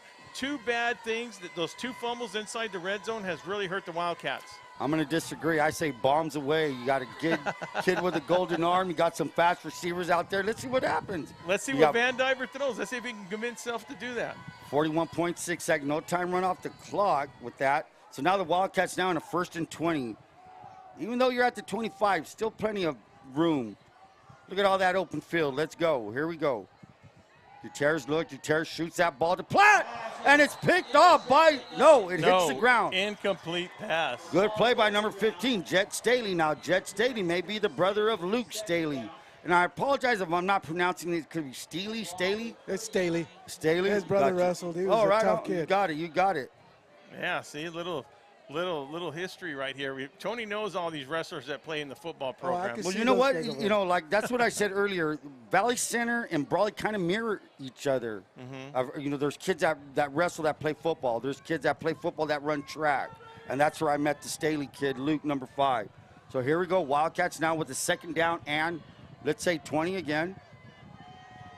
Double receivers on both sides, single back. Gutierrez looks. He shoots. It's open. It's Washington. Washington on a nice little slant and turns it up all the way up to the 45, 34 seconds remaining. Timeout called, and that may be the second to the last one. What's up? 33 seconds to go. He's done. It's got one more, right? One more?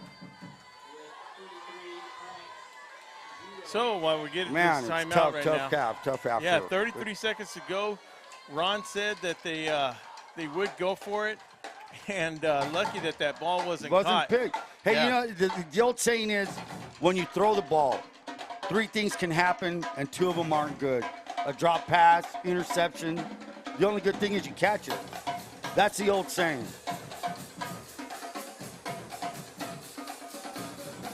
And I have a score update from Mr. Jalen Fong, our sideline reporter. Fallbrook takes down Santa Fe Christian 21-0. An opponent that Brawley will be faced later on. So, Fallbrook, I think they lost last week. That's correct? Yeah, and well, I'll check on the correction on that. But for them to take down Santa Fe Santa Fe Christian. That is 21-0. Yeah, 21-0. That's. Hey, how does Jalen Fong know all this? Is he sitting at home with like around 5-6 screens, or is he somewhere? Look, Jalen and Joaquin Matus are the stat guys. They know everything that's going up to date by the minute. Nice pass to Porras, number 4. He's at the 40. 26, they got to regroup. I do believe they're out of timeouts. The clock stops. They are out. The clock starts and they're ready to go. The Wildcats are ready to go. Does he spike it or does it? Yeah, there you go. He's going to put his kneel down. Oh, shoot.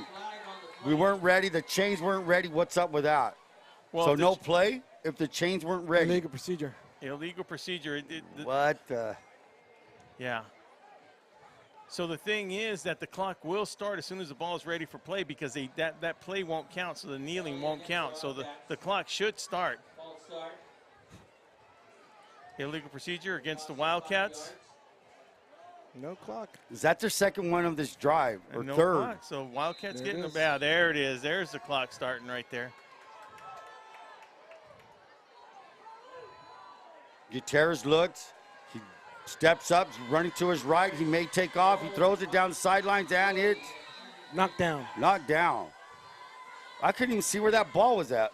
Well, he threw it helmet high across the Valley Center sideline right there. And either way, you know, as long as you throw it out of bounds or somewhere that nobody else is going to catch it, the Wildcats have 45 yards. Ron, you see it out there. What would be the ideal distance that Self would feel comfortable kicking a field goal? None. For Bono? Yeah. I would say he probably could kick it if Brawley got it to the 20-yard line. Well, because you're going to add 10. You know, if you're at the 20, you got to add the 10 yards of the end zone. That's 30. Now, if backed up 7, you're looking at 37-yarder, man. If he was a wrestler, how far could he kick it? Tom? He's a soccer player. He runs all day. Actually, I've seen that guy kick the ball. Yes. He's got a leg. He's got a leg, and, you know, he made a great tackle last week. Gutierrez running. Gutierrez is looking. He will launch it, and he gets hit. Ball's up in the air. Was 0-0, so all zeros on the clock. So the Wildcats will go into the locker room down 14-7 to the Valley Center Jaguars. Good first half of football. And IBC facility would like to say hello to the California Hall of Fame champion from Chino, and that's Victor Torrez and also Temo Carbon. And we cannot forget Elizabeth Espinoza, and none of this would be possible without Dr. Lenore Johnson. So with that said, VSN, Will Torres, and Ron Rubio will be back with California Hall of Famer Tony Leone after this.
Reducing energy use during the summer is more important than ever. This summer, IID encourages you to do your part by setting your thermostat to 78 degrees or higher, avoiding the use of large appliances between 4 and 9 p.m., and turning off all unnecessary lighting. But there's more. IID provides a number of summer energy-saving opportunities to help you make the most of your energy savings efforts. Check out our tips and energy saving guides at IID.com. Let's work together to stay cool and save energy this summer.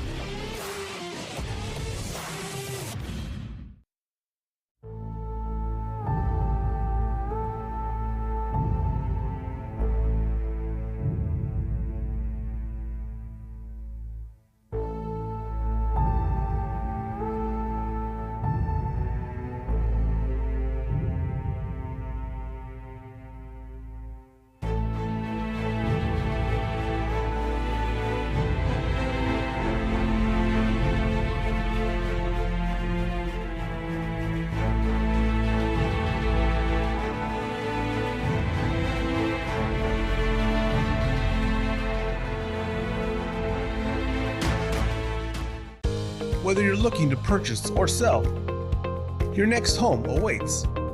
Give the Dom team a call. With over 50 years of experience and over 100 years in the Imperial Valley, Andy and Doug can help you find the right home at the right price fast. Visit us online at www.thedomteam.com and let Andrew and Doug find the perfect home for you. Call today, 760-337-8600. At Burgers and Beer, our customers are like family. Let's hear what a few of them have to say about us. We're here at Burgers and Beer with the best burgers in town. We get to sit together and enjoy the great food. I like from Burgers and Beers and the lemonade. For the fresh iced tea, whether it's breakfast, lunch, or dinner. It was wonderful, very fast, very efficient. I love the great food and family environment. I love the burgers and the customer service. So come and see us and find out for yourself at Burgers and Beer.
Welcome back, everybody. Will Torrez here with none other with the angelic voice at Brawley Union High School.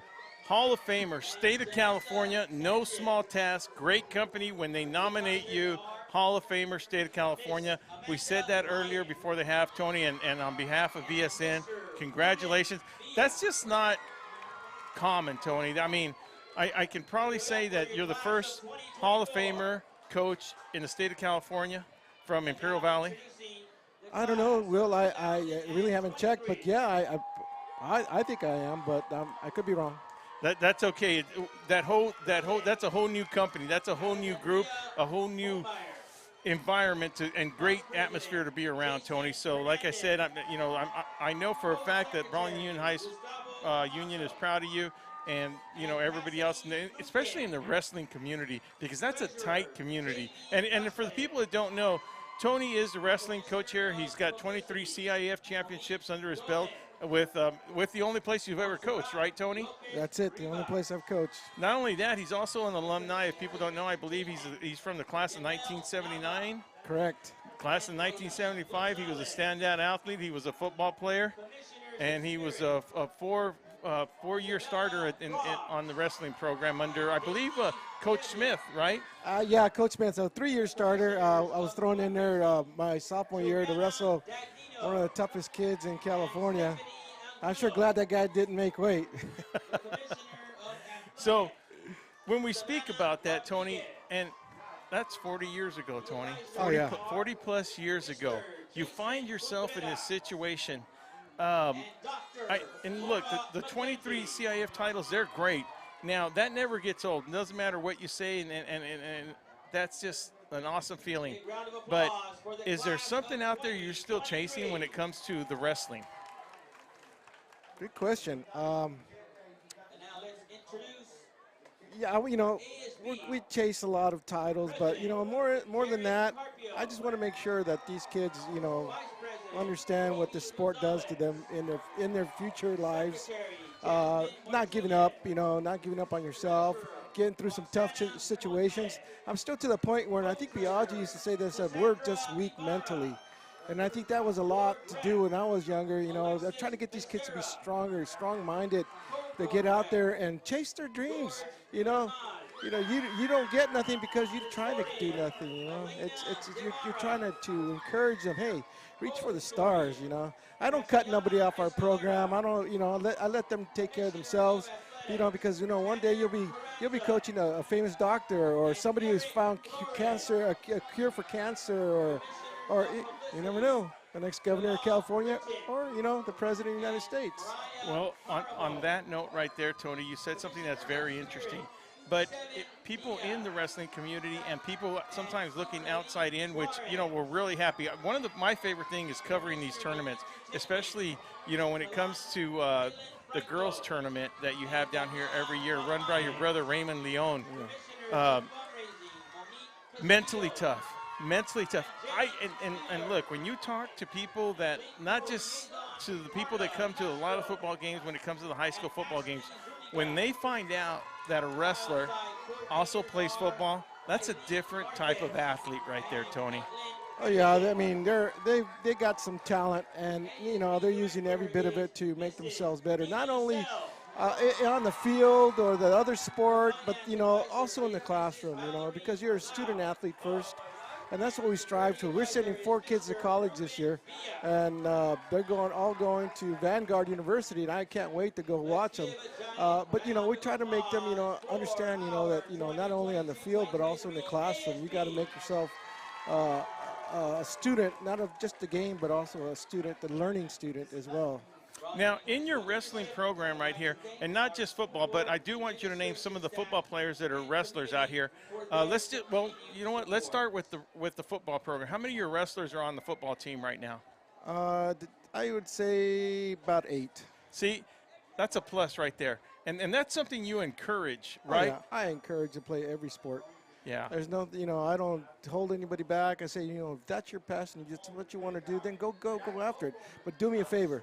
Do not quit the sport, you know, and give it your all. And that's what I tell them, you know. I said, because if I don't see you giving it your all, and you're just, you know, not, you know, you quit, you know, I want to be disappointed for you because you don't know what you just did to yourself. Yeah, and one great example, we talked about him earlier in the live stream right now.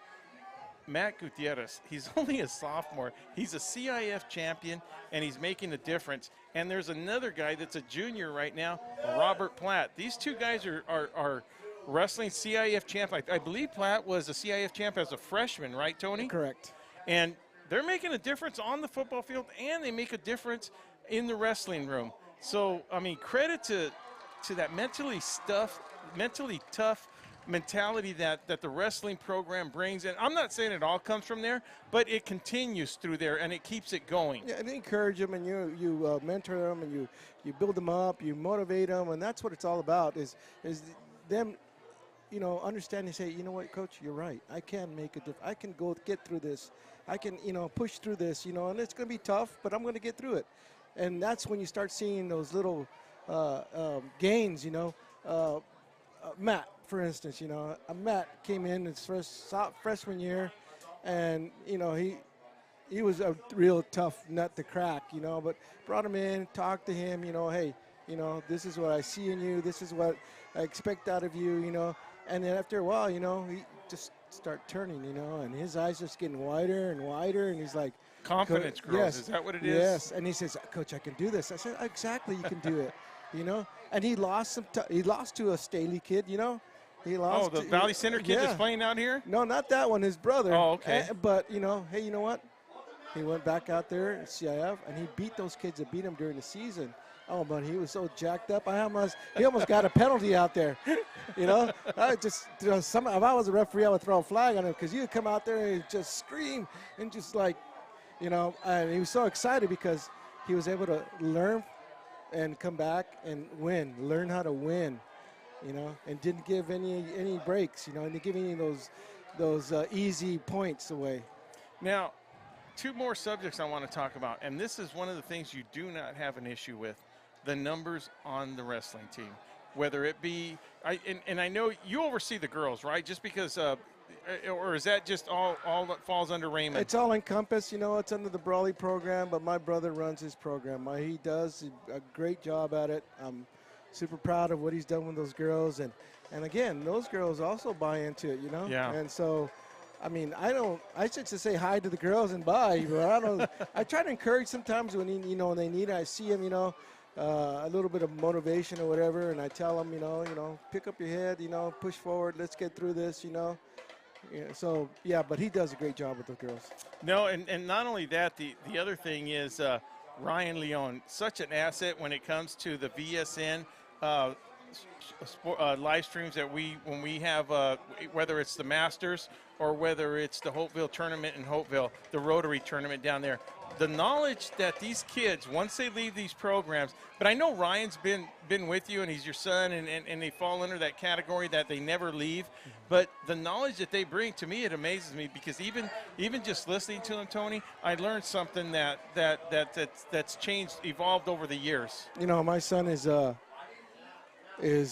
I don't know, when he was in kindergarten or preschool, a teacher called me, gave me a conference, and I said, "What's the matter?" He goes, "Your son, he's being disruptive." I said, "What did he do?"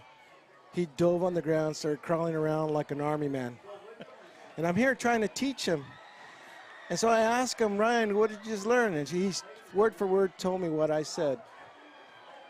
And he goes, "I think your son is just bored and he needs to, you know, go into these other programs." And to this day, it astonishes me, because we went to the All-Star game. I took my sons to the All-Star game, and we're walking out the door, and he told the waitress, "Hey, you're an All-Star for letting me use your charger." And just like this guy Jeff McNeil here, and I just walked by, and I'm like, "Jeff McNeil, oh, the second baseman for the New York Mets." And I wouldn't have recognized him, but my son is just so observant and so, you know, just fluent in everything he does. He loves baseball. He loves the sports. Well, he's a natural behind the mic. And you know what? Credit to you, too, because it's just a good flow. When Warne and him do that Hopeville tournament, yeah, I feel so comfortable just listening to him and watching him, because, look, it's something like they can do it on their own, and they don't need that other partner. But when you combine them together, oh, yeah, there's so much knowledge. And the thing is, they know everybody. They know the history of them. They know that you know, that's exactly. He's pulled these names out of the hat. I'm like, well, how did you know that, son? You know, I guess I'm too involved with my program that he can expand. You know, he can see that. Oh, the kid. Hey, Dad, this kid over here. And I'm like, okay. I don't know who you're talking about. We look forward to all the wrestling tournaments. And once again, congratulations.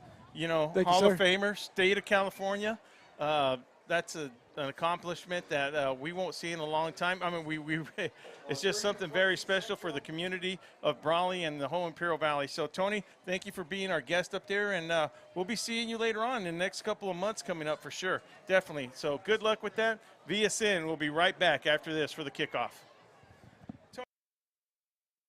Reducing energy use during the summer is more important than ever. This summer, IID encourages you to do your part by setting your thermostat to 78 degrees or higher, avoiding the use of large appliances between 4 and 9 p.m., and turning off all unnecessary lighting. But there's more. IID provides a number of summer energy-saving opportunities to help you make the most of your energy savings efforts. Check out our tips and energy saving guides at IID.com. Let's work together to stay cool and save energy this summer.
Welcome back, everybody.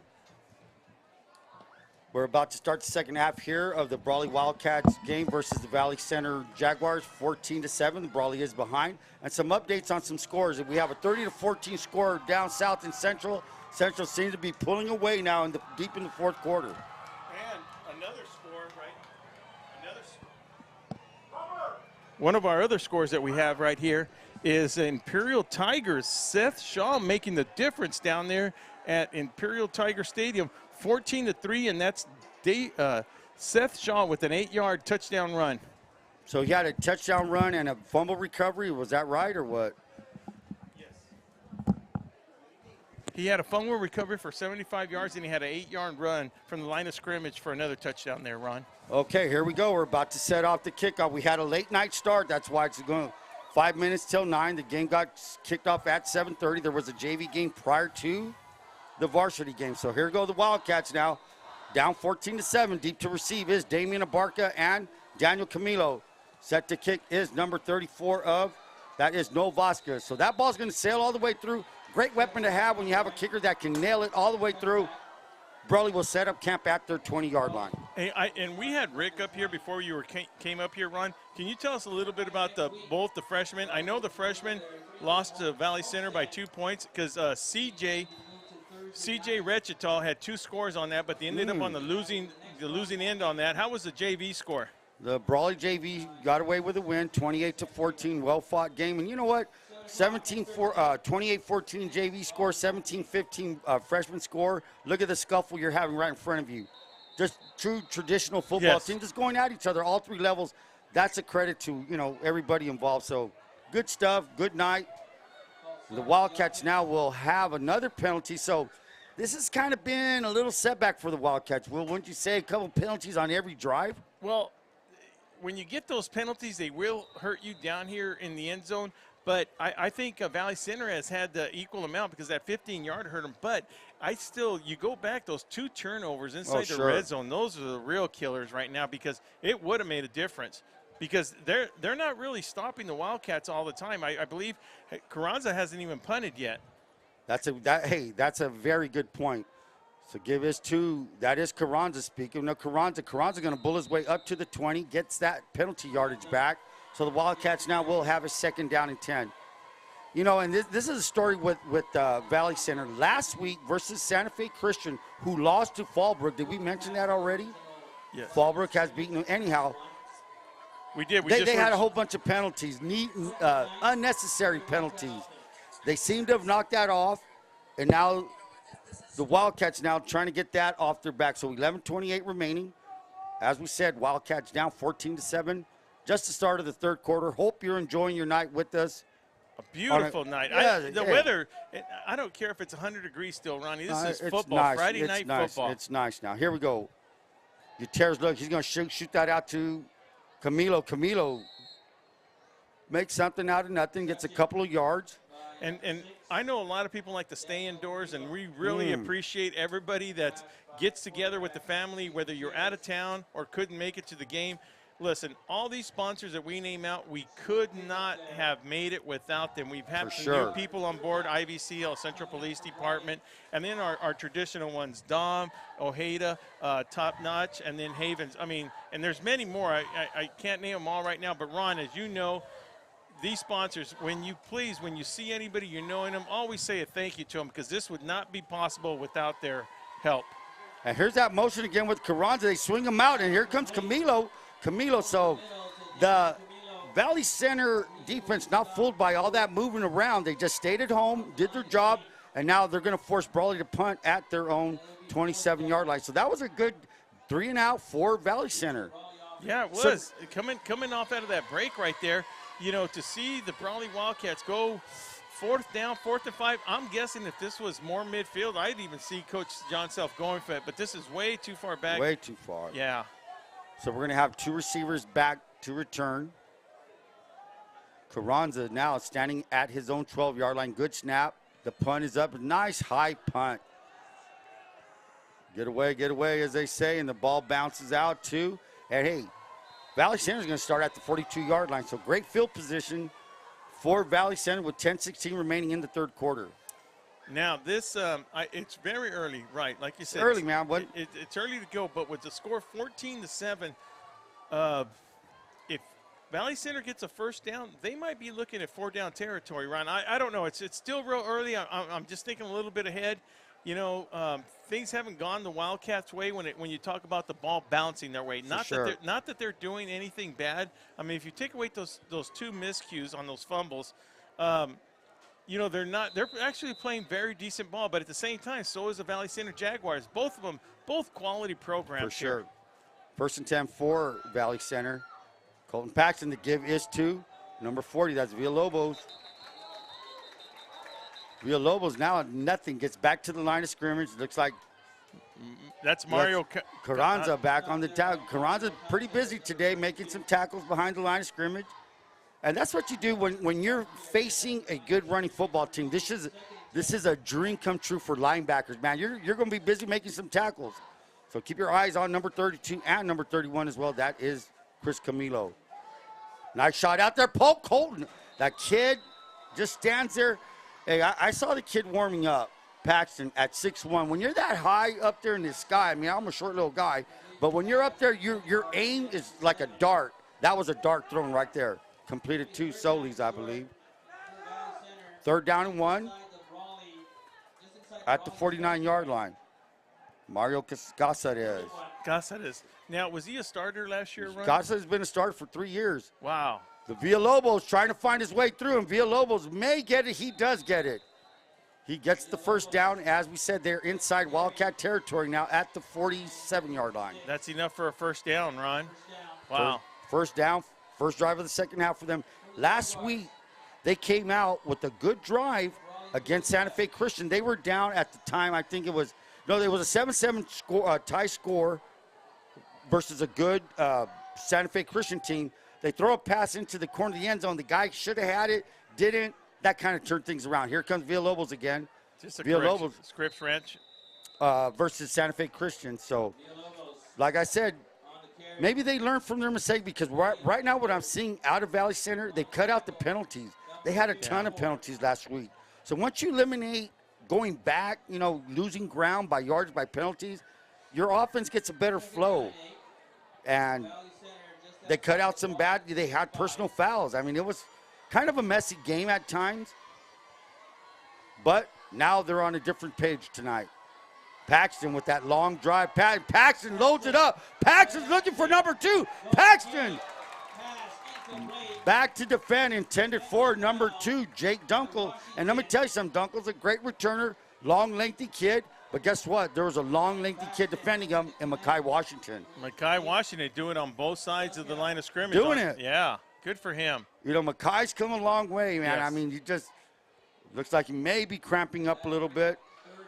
One of those kids that started a little bit slower than usual, but the second half of last year really stepped it up. Stepped it up. Now Brandon Porras steps in for him. That's number 4. He is a sophomore playing corner.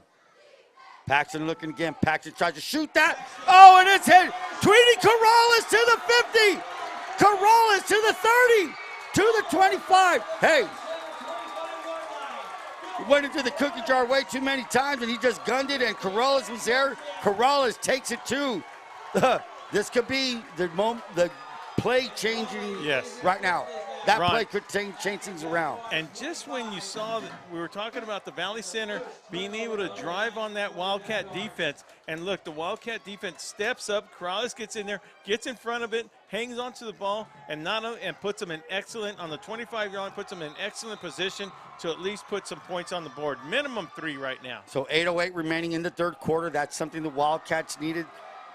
And let's see how both teams react to what's going on here. Hey, good to see number 52 back in the ball game that's Robert Jocelyn for Valley Center. He's your outside guy here down on the bottom of your screen. Wildcats are moving to the east, to the west goal, and that is, let me see, that's Matthew Moreno. Moreno, no gain on the play. And let's remind people, Matthew Moreno might run like a senior, but the kid is only a sophomore. Last year he was a starter. No, I take that back. He wasn't a starter, but he got a lot of PT time in. Him and Matthew Gutierrez came up. Wildcats were hurt. And that's just the thing. They dipped down, went down to the freshman team, brought those 2 kids up. They're growing pretty well right now. So here we go, 2nd down and 9. Gutierrez fakes to Moreno. Oh, and he's going to go in. He's going to go in. He's gone. Touchdown, 7:28 remaining. Great option run. Fake. Hey, the bid on Moreno. He pulls it. The kid knows how to read option football. 7:28. Good run for the Wildcats.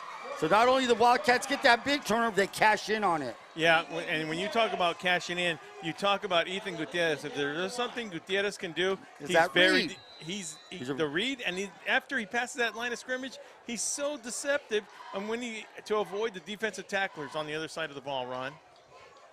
Good play for the Wildcats. Wildcats now have some momentum on their side as we have Nathan Urbano set to kick. Urbano, first-year kicker for the Wildcats, is set. He's set up, and it is good. So with 7:28 remaining, we now have a tie ball game here in Brawley, California. Brawley Wildcats 14, Valley Center Jaguars 14. Ladies and gentlemen, we got a ball game here. So Will Torrez, Ron Rubio, Joaquin Matus will be right back after this. Whether you're looking to purchase or sell, your next home awaits. Give the Dom team a call. With over 50 years of experience and over 100 years in the Imperial Valley, Andy and Doug can help you find the right home at the right price fast. Visit us online at www.thedomteam.com and let Andrew and Doug find the perfect home for you. Call today, 760-337-8600. At Burgers and Beer, our customers are like family. Let's hear what a few of them have to say about us. We're here at Burgers and Beer with the best burgers in town. We get to sit together and enjoy the great food. I like from Burgers and Beers and the lemonade. For the fresh iced tea, whether it's breakfast, lunch, or dinner. It was wonderful, very fast, very efficient. I love the great food and family environment. I love the burgers and the customer service. So come and see us and find out for yourself at Burgers and Beer. Back to Warne Field. Wildcats with 7:28 remaining have struck for a touchdown. It's a tie ball game now, 14-14. Urbano set to kick. Kind of a little pooch kick. Don't want to give it to number 2, and he sure gets it. He's going to field it at the 30. Cuts back to the 35. You put your shoulder on that guy. You got to bring him down, and he's going to gain his way all to the 45-yard line. A couple of kids put their shoulder on him. You got to bring. I'm going to tell you something. I told you that Jake Dunkel is a great returner.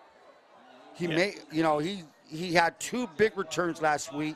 One got called back, but the kid knows how to return the football. Well, you're not going to bring him down with an arm tackle. Yeah, no. There's a couple of shoulder pops. Yeah, you're not going to bring him down just with that. You're going to have to pop that kid. That kid, you know what? Just one of those gutsy players, huh, Ron? You know, when you return the football, and I don't care what level, Pop Warner, high school, college, pro, that's a dangerous job, man. You got guys flying at you 100 miles an hour. Now you got to catch a ball and move as fast as you can. Very good job by Jake Dunkel. Here we go. That's number 34.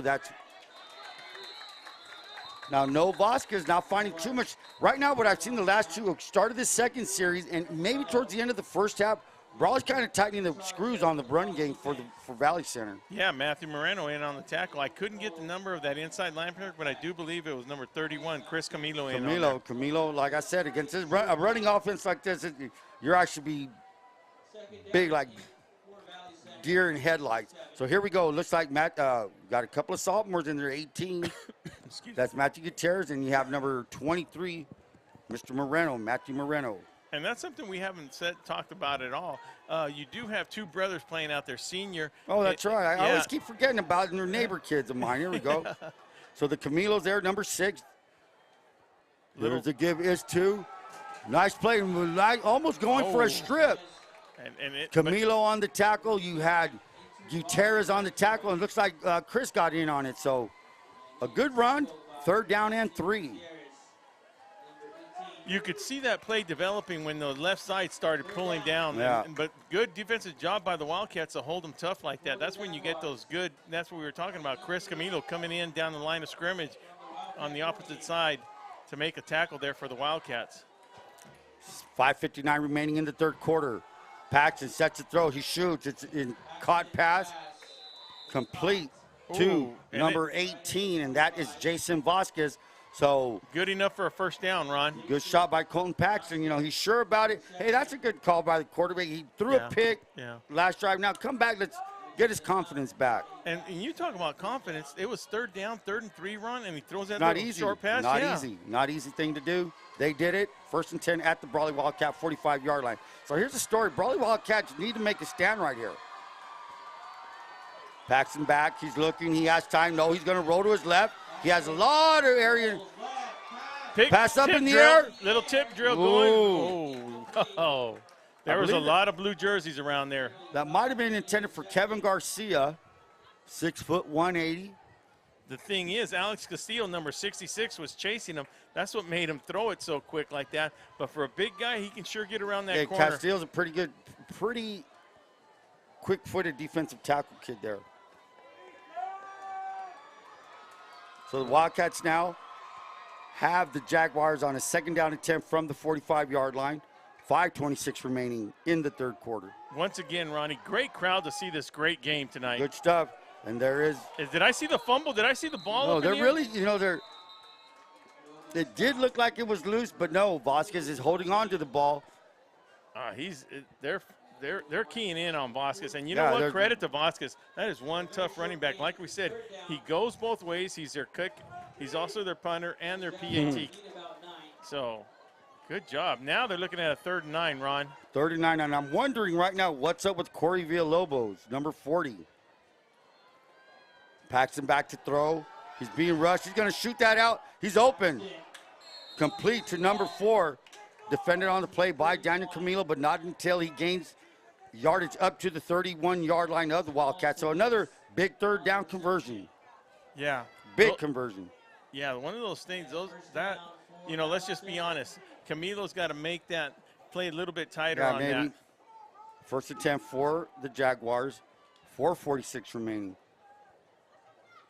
The game has been kind of a fast-paced game in a way. I mean, a little bit of mix and run. Well, with 4:37 to go in the 3rd quarter, I mean, this is the type of game you don't want it to end. It goes back and forth. It could depend who has possession of the ball at the end of the game. And nothing doing to the left side of the line. I'm telling you, the Wildcats starting to gobble that up. You got Camilo, you got Tweety Corrales, you got 79 Martinez on the tackle. So that's the story with the Wildcats. 66 is going back in. That is Alex Castillo. Out comes number 55, Julius Diaz. Diaz goes both ways, and you got to be exhausted. Yeah. And Wildcats rotating people in there. Just to clarify things, the game will not end in a tie. There will will go into overtime here. Just like what happened last week in Palo Verde versus Imperial. Paxton looking, he's going to roll to his left. He has his fullback out in the flats. Good little clean play, gains enough yards, 4 yards. That's number 2. That is number 2, Jake Dunkel. So 3rd down and 6 with 3:37 remaining. Now, they always say the defensive side gets tired when they go sideline to sideline. But, look, you look at these offensive linemen, they've got to be the same way. I mean, they're both going to be, both sides of the line are going to be huffing and puffing, Ron. That's how it goes, man. And you know what? Kudos to both teams. They're both in shape. Their programs keep you in shape, weightlifting, keeping in shape. The give is 2. He's going to find his way out there. Look at him there. No, Vasquez again. And like I said, he is earning every inch he gets, man. I mean, he's getting 1 or 2 yards, but, boy, he's fighting his way. And congratulations, he's not getting negative yards. He's getting something. Yeah, no. But there's a bunch of blue in that backfield. 2 things, Ron. The thing is, he's not losing the ball, which is a positive. And the 3rd thing is, Tigers just score again. Guess who scores from the 1-yard line? Let me guess. Last name Shaw. Last name Shaw. Seth Shaw to make the score 21-3. Good job. Congratulations so far for the Imperial Tigers. Paxton looking. Paxton's going to look to his right, looking to his left. He's rolling. He has green. He cuts back to the 20, to the 15, to the 10. And he's out of bounds. Just smart play by him. The guy's calm. Yeah. He's a calm, doesn't panic, doesn't look like he's going to get very many yards, but hey, quick feet. So that is Colton Paxton doing a well job out there. Whoa, 2:25 to go. Plenty of time. But we have also seen the Wildcats in this same position turn the ball over, and that's what the other thing. Valley Center has no turnovers. No, wait, they do have that 1 interception. That interception. So here we go. Interesting thing here, you could get a 1st down. And here's Villalobos. I was wondering where the kid was at. He pulls his way forward, fights his way. 18's in there. That's Gutierrez. You have Camilo in there. That's Chris Camilo. Now, I know that what are they looking for, a fumble? Yeah, they're looking for a fumble because he stripped the ball. So let me tell you why I think that's a good call. What happens is, as you know, Ron, the momentum stops. Yeah, it stopped. Once that momentum stops, and then they blow that whistle, and then it doesn't matter what happened after that. 2nd down and 8. Ball's inside the Wildcat. No, it's right outside the 10-yard line. First down, they can get first down at the 1.5-yard line. 1:44 remaining and ticking. Valley Center kind of hurrying up. How many seconds do you have to run a play? It's under 5 now. It's under 5 now. There it goes. They need to get it off. Got it off. Paxton, look, he's being rushed. He throws it out, and it's caught. No. Oh, wow. I don't know. I am going to be curious what this play is. Unless they had a holding. I'm not even going to guess. It's not even fair for me to guess. Let's see. Let's see what Mr. Gene Martin calls over here. Pass interference, Brawley. Yeah. Now, let me ask you a question. Once it's touched, it's a free ball for anybody, right? Yeah, so the pass interference would have been had. Now, this is what's interesting, Ron. It will not make it a first down. This is because it's halfway to the because it's half distance to the goal line. So that's the interesting thing about that. So they replay the down. So I thought it might have been something that happened after it was tipped up in the ball, like maybe, face mask or something. So that's why I was interested. But, the flank officials right on that call. It did look like the receiver was coming back to the ball, and that might have been something. After the tip, though, right, Ron? Is that what you're no, I think before the first contact. Here's Villalobos to the left. Villalobos may fall his way forward to the 1-yard line. I'm looking down at the flank here, all the way to the run. Up here from this angle, it looked like there might have been a little bump on the Brawley side, but we're not there. Our eyes weren't on the ball, so and it looks needless to say, it's third down, right? Or first down. First down. They gave me enough for a first down. So with 58 seconds remaining, we're in the last minute of the third quarter, heading into the fourth quarter. Valley Center's at the 1-yard line. And are they going to run a play? Well, I'm looking at that back official, the backline official, Ron, when his hand goes up. I will let our viewing audience know, and that way they'll get it off because there it goes. 5 seconds now. 4. They'll give it to Villalobos, and Villalobos going to walk in. Yeah. So there's – you had a penalty that helped them. I mean, those are some of the things that are going to happen in the ball game right here. But give credit to Valley Center. They drove the ball running, and they drove the ball with those little quick outside passes, Ron. And it did look like the defender was beat because he was behind the defender. So we don't really know. Didn't see. Set to kick will be number 34. That's No Vasquez. He's been doing a little bit of everything tonight with 33 seconds remaining in the third quarter.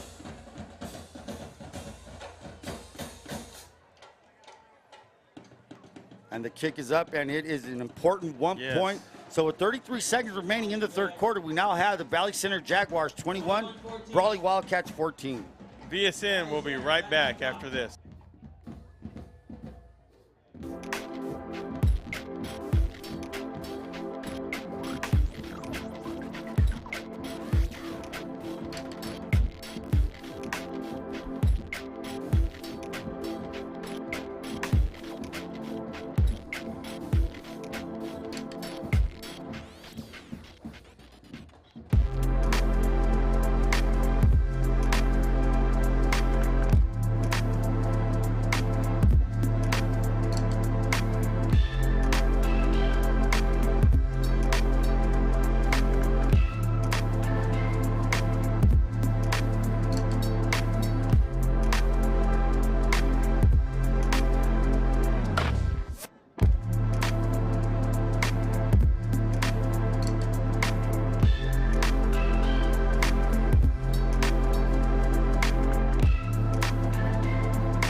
Back to start after the touchdown by Valley Center with 33 seconds. They will be kicking off to Brawley. As I said, 33 seconds remaining. Final score from down south. Central Spartans 30.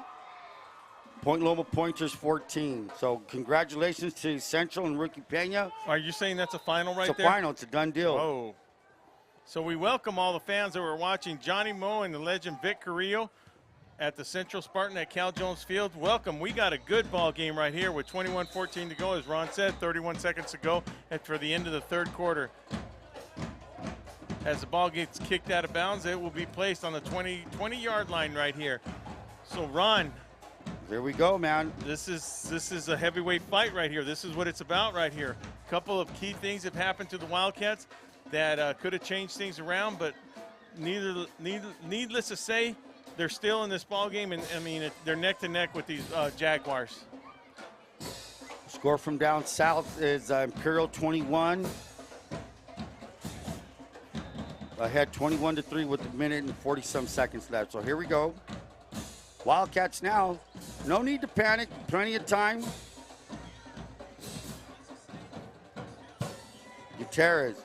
The give is to Carranza. Carranza trying the right side of the line. Nothing doing. Right back to the line of scrimmage. And will that be the last play of the third quarter, Will? Well, they got 20 seconds, and they don't have to snap it. They look like they're not in a hurry. And for the best burgers in town, make sure you visit Burgers and Beer, located at 260 North Imperial Avenue in El Centro. Driscoll's, your surf, skate, embroidery, sealskin, wherever you can also find Radfin merchandise, located at 1470 State Street in El Centro. Don't forget, big Radfin fishing tournament tomorrow at Fisher's Landing at the Colorado River in Yuma. Nice. So, as we get ready to switch sides here, woo, warm night, catching up to us a little bit. So let's go to commercial break. Word from our sponsors. We'll be right back.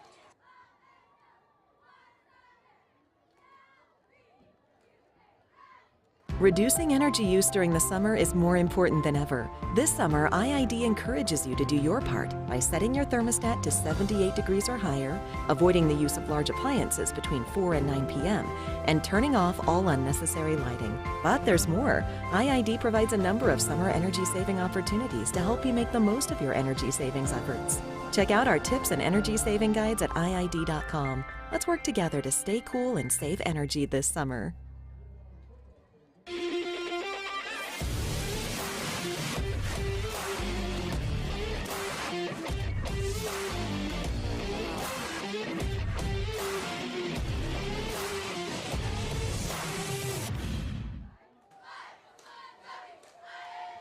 And as we come back and start the fourth quarter, we have a final from Imperial also. 21-3, the Imperial Tigers pull it off.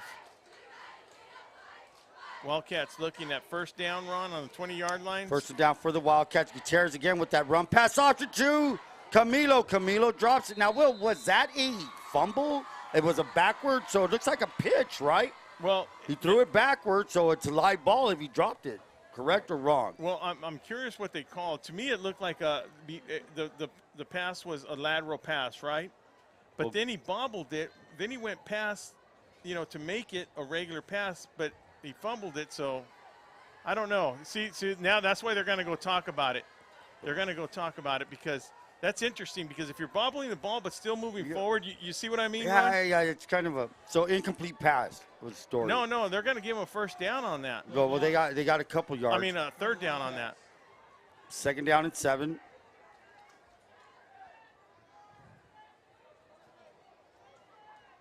Two receivers on both sides. Gutierrez with the single back. Gutierrez drops. He's looking. He has plenty of time. He's got plenty of time. He'll take off. He'll get the first down with his legs. He's at the 35, 40, and he's going to bulldog his way. Solis knocks him out. That's something Jamal Solis probably didn't expect for the quarterback to lower his shoulder. That effort gives the Wildcats a first down at the Brawley 41-yard line. So now with 11-12 remaining, now the clock starting to mean a little bit something now. Starting to mean you're going to be limited on your possessions. How many more possessions are you going to get? But Ron, this is the first one of the fourth quarter. Why would the clock keep going? He went out of bounds. They didn't knock him down. He ran out of bounds. Well, didn't he hit the defender and then go out? I mean, yeah, so the clock could stop still. It doesn't. Yeah, I don't know why the clock is running. Well, first and 10 for the Wildcats. They're at their own 41. Good field position to give us to Moreno. Moreno off the left side of the line. God, he's going to work his way up for about 7 yards, second down and 3. 10:36 remaining.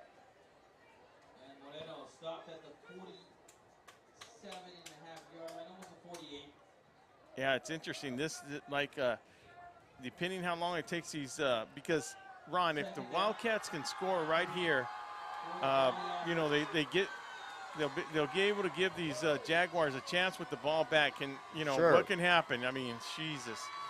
We're in for a good ball game, a good finish right here, Ron. Camilo. Looked like somebody went the wrong way. Well, what in the heck? So, Torrez faked the pitch. Seemed like he was looking to try to hand the ball off to somebody. Nobody was there. He just took it away. Hey, first down for the Wildcats inside Jaguar territory at the 44-yard line. That's just experience right Yeah, there, just right? like, hey, don't panic. Yeah. Make something out of nothing.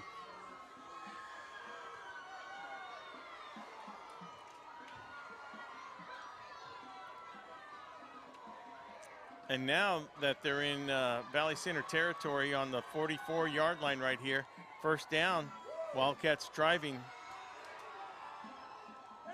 Wildcats run into each other and they fumble the ball. Recovered by Valley Center. So there's another mistake. There's another mistake. Self-inflicted by the Wildcats. Now, odd to see that happening, but I don't know who ran into who, but it was ball's knocked out. Fumble recovery by the Jaguars. 9:31 remaining. Yeah, we just talked about the time of possession, and then to actually turn the ball over almost midfield right here. Now, all Valley Center really has to do is Ron, with 9 minutes to go, if they take 6 minutes off, go up by 2 score, it's going to make it tough on the Wildcats. It's going to make it tough. Not impossible, just tough. The timeout by who?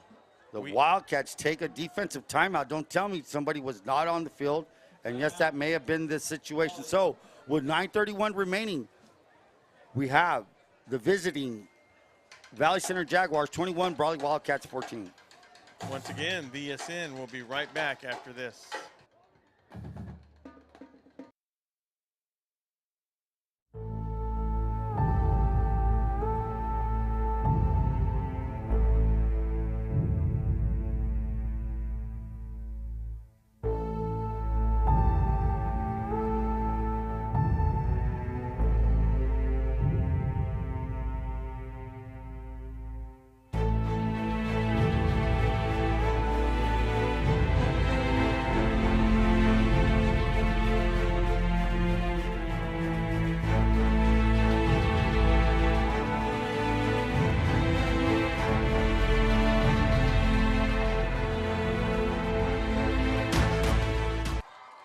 .931 remaining.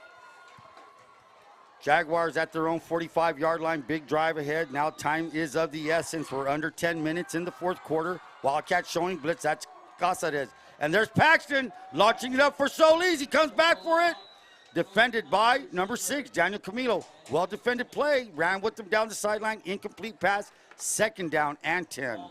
Driscoll's since 1979. Surf, skate, embroidery, silk screening Driscoll's, where you can find Radfin merchandise, is located at 1470 El Centro. The future is bright with cool shades from Driscoll's. Ojeda Industries, Tony and Patricia Ojeda, serving the Imperial Valley for all your industrial and agricultural needs. Hydraulic service and repair, located at Brawley, 1698 Jones Street. Second down and 10. Paxton again with the play fake to Vasquez. He's rolling to his right. He shoots. And he fit it right in there. There was not too much room for that completed pass.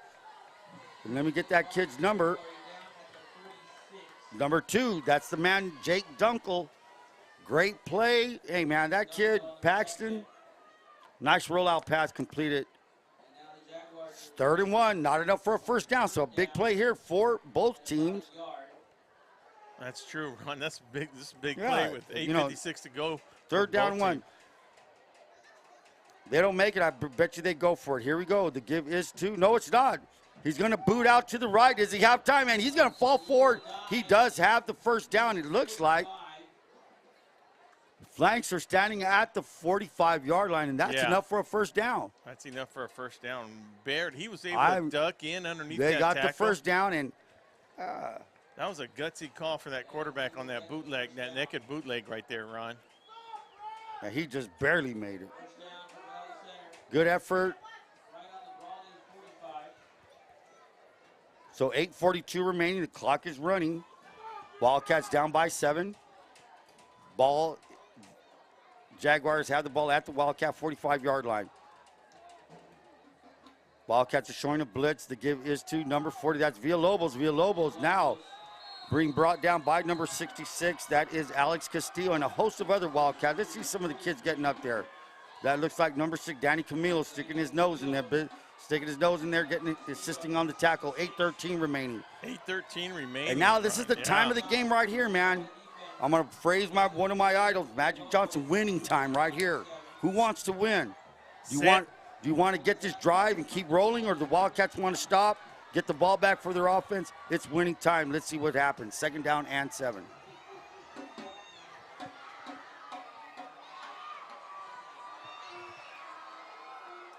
Second and 7. The give is to Villalobos. Villalobos tries the right side, and we're going to have a flag.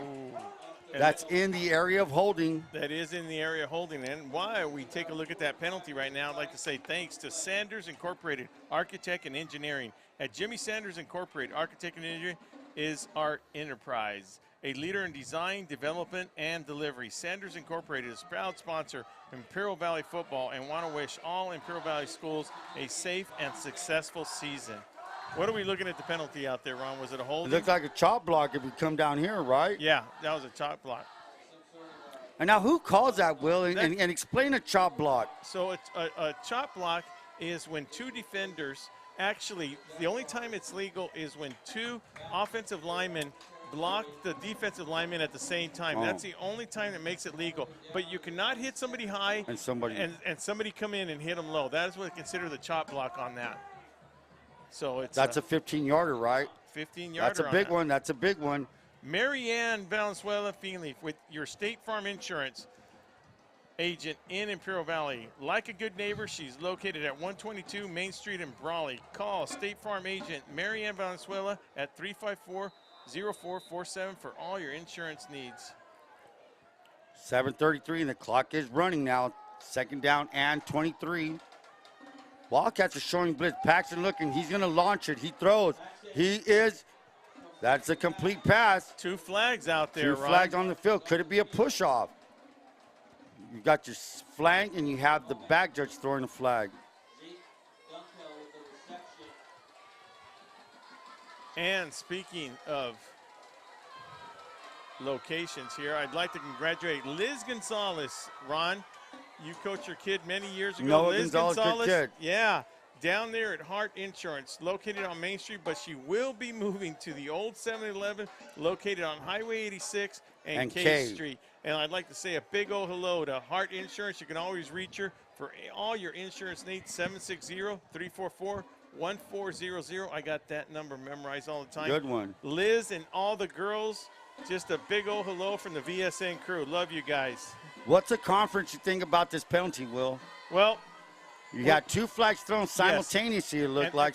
And they were out in the flat, Ronnie. So what they're talking about when you have the 2 penalties out there, I don't think it's 2 penalties on both teams. I think it might be 2 penalties in how they're going to proceed to penalize them. So you have a holding against the Wildcats. So you know what I mean? They had 2 penalties. One might have been a holding, and the other one might have been something else. So Gilster over there working that flank on the other side. You know, we were up there last year at Valley Center, man. Rick Rubio and I were just discussing how Gilster is the guy's been out there for 25 years. It's the only head coach that I've ever known at Valley Center. He's a professional high school football coach and very successful. So now we have a 1st down. So how many yards is that? So that's the other thing. See, I don't get it with the yardage. So it's from the point of the holding, Ron. You go the 10 yards, but still that would be a little short if it was from the point where the penalty flag was at, right? So it's automatic 10 yards for defensive holding, right? Yeah, which is enough for a 1st down, not just 7:21 to go. Ball's at the 20-yard, 30-yard line. And you don't want to give up any points, not even a field goal. Here's Villalobos trying the right side. Villalobos gets a good push by Valley Center. 7:05 remaining. We're going to be inside 6 minutes by the time they snap the ball. And I don't want to keep harping this, but the big difference in the ball game, Ron, has been that 3-1 score. 3 turnover for the Wildcats, and the Valley Center has only had that 1 interception, which the Wildcats were able to capitalize on. But still, that's been the difference in the ball game, Ron. You know, turnovers and penalties are the worst thing that can happen to your football team. Now, of the two, and here's a nice pass out, completed too. That's the man. That's number 2, Jake Dunkel. Dunkel with the nice reception. I was impressed watching that kid all the way to the 1-yard line. Yeah. So that's going to be a 1st and goal for the Jaguars with 6:34 remaining. Ron, now the Wildcats are really the backs against the wall. Is that the kid you said ran track? Dunkel, right no, he did not run track, but number 5, the defender. But that Dunkel kid's the one that's a good punt returner. Okay. He had 2 big plays last week. So here we go. Look at this formation here. It's tight set right at the 2-yard line. You got a sneak. And it looks like they It's got a a touchdown. Yeah. And was that a quarterback sneak? So with 6:17 remaining, now the Wildcats find themselves down 27-14 with 6:17 remaining. Good play call, good reception, good play. That got them down to the 1-yard line. So they're seeing something on the Brawley defense, and they've attacked it. That's what they've been doing all night. They're finding their advantage points, and they got it. Now set to kick will be number 34. That is No Vasquez. Vasquez set to kick. Wildcats down by 13. High snap, and it's going to be no good. So the Wildcats get that extra point, so that's a positive for the Wildcats. It's positive, but it makes it a little bit difficult when you have a 2-point difference right there. Yeah, so you're going to go with 2-score difference, I mean, Ron. Yeah, you got to get 14 points. If you're the Wildcats, you're looking to get 14 points. So with 6:17 remaining, let's see how this unravels. Wildcats came in here ranked number 1 in the D2. So as the game winds down with 16-17 to go, we'd like to give a list to all our sponsors that have contributed to VSN. That's Esquire Realty, Mark down there, Burgers and Beer, Jaime Arnold, CR&R Incorporated, Environmental Service, IV Welding and Mechanical. That's Fred Baeza. Jesus Escobar, Supervisor, District 1, Marianne Valenzuela, State Farm Insurance, Sanders Incorporated, Architect and Engineering.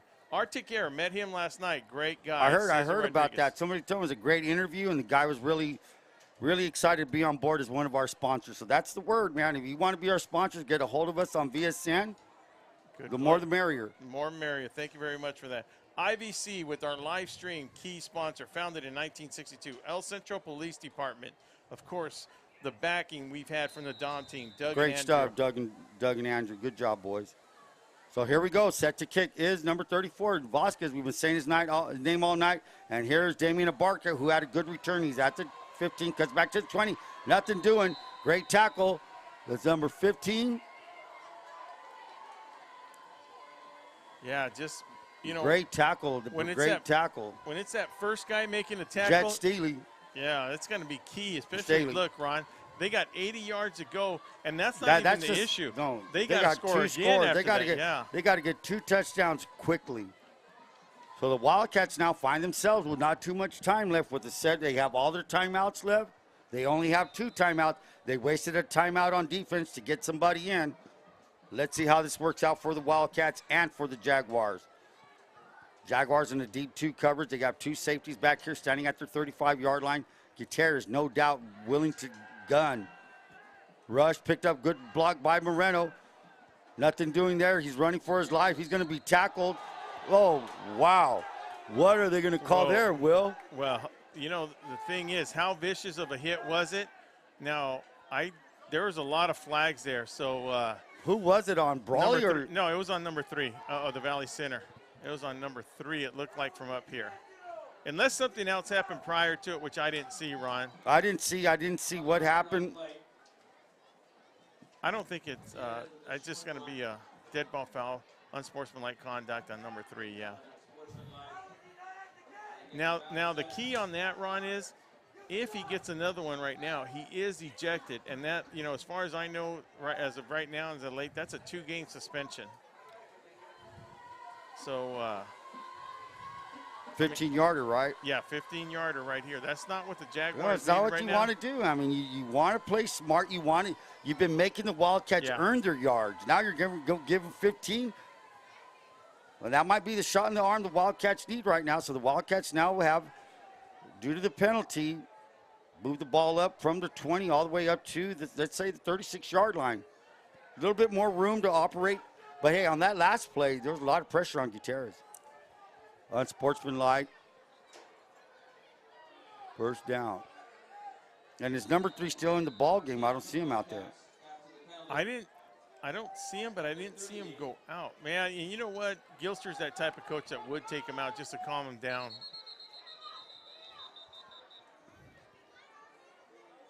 It's on Brawley again, I think. So that same play there, Will, that motion, it's been like at least 2 penalties on that when they empty out the backfield. And I haven't been able to see it because I was actually looking for number 3, but I didn't see the movement here. So explain that to the audience and us, Ron. What are you seeing out there on that penalty? I'm not sure because I'm not sure if the kid in motion is moving up before the ball snap. I mean, that's the only thing I can think of because I don't see anybody else moving. That could be the deal. That's my point. We don't see the second person moving, huh? Right. So here we go, first down and 15. And again, part of the story tonight has been the Wildcats shooting themselves in the foot with some small penalties that make the work a little bit harder. Gutierrez with a ton of time. Gutierrez looks, underthrows Platt. So now we're looking at a what? Second down and 15. 5:26 remaining. Now clock is working against the Wildcats. Reach Medical Response Service. That's Donnie Wharton and crew, proud supporter of Valley Sports Network. Imperial Irrigation, where you have your energy department 24/7, serving the whole Imperial County. Letterman's and Bro, custom embroidering. Give Daniel a call. Top Notch Barber, that's Chris, located in El Centro. So the Wildcats now 5:26 remaining. Second down and 15. Empty. Shoots it down to Platt. Platt right in his hands. Drop pass at the 45-yard line. That's something you need to do. You need to convert plays like that. And the Wildcats now find themselves with 3rd and 15. No doubt 2 plays to go for these 15 yards. Great pass. When you're in this comeback mode, you need to make these kind of plays. You can't say, hey, man, let's do it over again. 5:23 remaining. Wildcats now 3rd and 15. And also one of our dear sponsors that's always been with us, the Town Pump, located in Westmoreland. Say hello to Juanita and Gabriel when you're on there for a steak dinner. 3rd and 15. Wildcats again emptying the backfield. Gutierrez with plenty of time. He's going to roll up. He's going to take off. He's at the 40, 45. He's at the 50. He's at the 40. He's at the 20, 10, 5. Gutierrez is in. Wow. How did he do that? Ron, just when the things were looking bleak, they had 60 yards to go. Look at the coach on the sideline over there. You know there's something going on. Number 2 is getting a... I don't know what happened. Need to just walk away. From that. Now. So now, plenty of time. 5:16 remaining. The big play that was needed, the big play has happened. Yeah, I don't know if I don't know what happened there, if the kid missed a tackle, whatever, but hey, that's the emotion of football, man. I don't know. There's emotion in football, Ron, and then there's that. I didn't catch it, so I'm glad I didn't see it. Well, 5:16 remaining. The story now is Valley Center, Jaguars 27, Brawley Wildcats 21. 5:16 remaining. Don't VSN, go anywhere. We'll be right back with this. Whether you're looking to purchase or sell, your next home awaits. Give the Dom team a call. With over 50 years of experience and over 100 years in the Imperial Valley, Andy and Doug can help you find the right home at the right price fast. Visit us online at www.thedomteam.com and let Andrew and Doug find the perfect home for you. Call today, 760-337-8600. At Burgers and Beer, our customers are like family. Let's hear what a few of them have to say about us. We're here at Burgers and Beer with the best burgers in town. We get to sit together and enjoy the great food. I like from Burgers and Beers and the lemonade. For the fresh iced tea, whether it's breakfast, lunch, or dinner. This is wonderful, very fast, very efficient. I love the great food and family environment. I love the burgers and the customer service. So come and see us and find out for yourself at Burgers and Beer. Well, welcome back. Welcome back to this firework of a football game. Wildcats now after that big run by Torrez, 55 yards. I don't know. I can't remember. A lot of stuff happening. Now what's looming large is that mixed extra point by Valley Center. So here we go. Wildcats did what they had to do. They scored on that last possession. Here's Nathan Urbano. What kind of kick is he? He's going to kick it deep. Something Self doesn't do too much at the 5, inside the 5. That's number 4, and usually you have, oh, it's a fumble! It's a fumble! And it might have been recovered. Did you see white jersey recovering? The ball's been bouncing their way. Let me tell you, something interesting happened on that last play by Gutierrez. Number 2, Jake Dunknell is usually out there as a deep return. Looks like he's coming in. He wasn't in there for the kickoff return. But what a great return. I believe that was Jamal Solis. So great return. Almost fumbled it away. Now they find themselves at the 29-yard line. 5:03 remaining. Now it's a Wildcats defense. What will they do?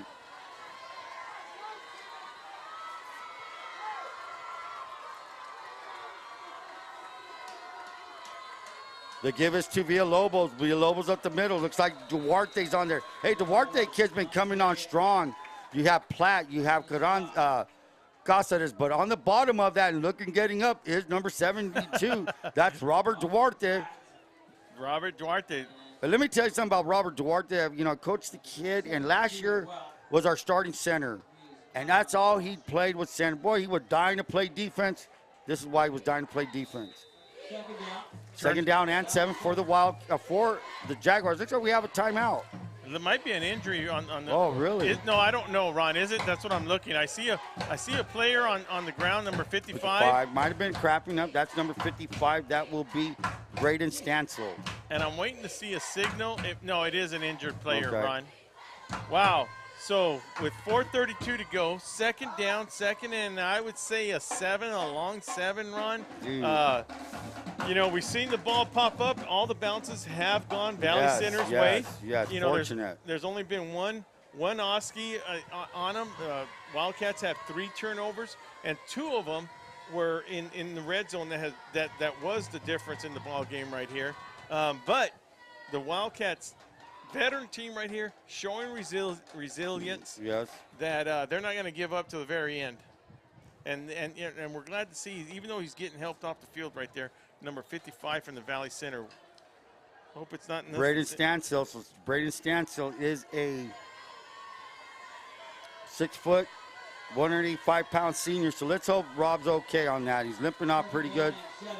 So now it's second down and 7 for the Jaguars. Ball's at the 32-yard line. Not even going to say this is a big player, but this is a big series right now. This is a big series for the Wildcats. An incomplete would help him right here. We'll see what happens. Give it to Villalobos off the right side. Villalobos has room. Maybe gets a couple of yards. 4:18, 4:17, clock running. Gossett is on the tackle. Defense looks like it's fired up.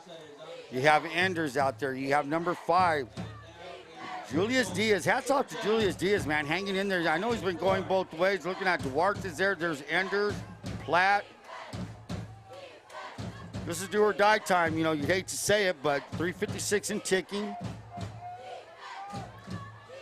Third down. And no penalties on that? Oh, there's the whistle. There's the whistle. What happened there, Will? Well, I don't know, but the flag came from the back judge. So when the back judge, come on, guys.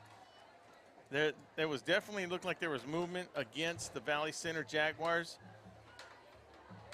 It sure was.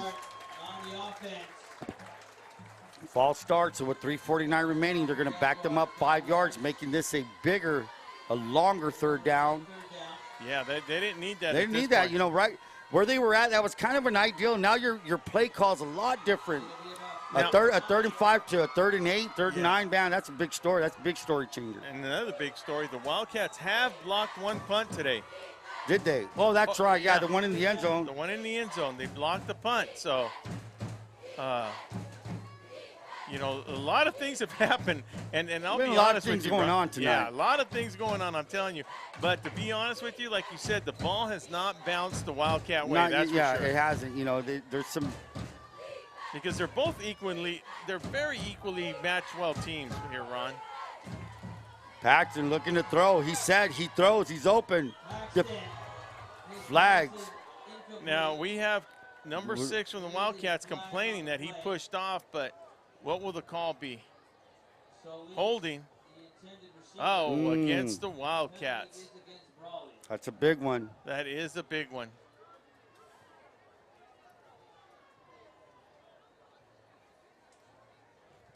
Well, that out pass has been working for the Jaguars, though, Ron. Well, you know, it's kind of like, you know, what they say now, back shoulder fade. It looks like, you know, they runs up, past the defender, then stops. And when you're a defender, you don't know what's going on. And so 1st and 10 for first down at the 40-yard line with 3:33 remaining. So the Wildcats with what, 1 timeout left, 2 timeouts left. I don't think. Do they start burning them? 3:33, run the ball, kill some clock. Villalobos again. Villalobos escapes a tackle in the backfield. Villalobos falls forward, and he's going to get a good 5-yard run. And the Wildcats do burn 1 timeout.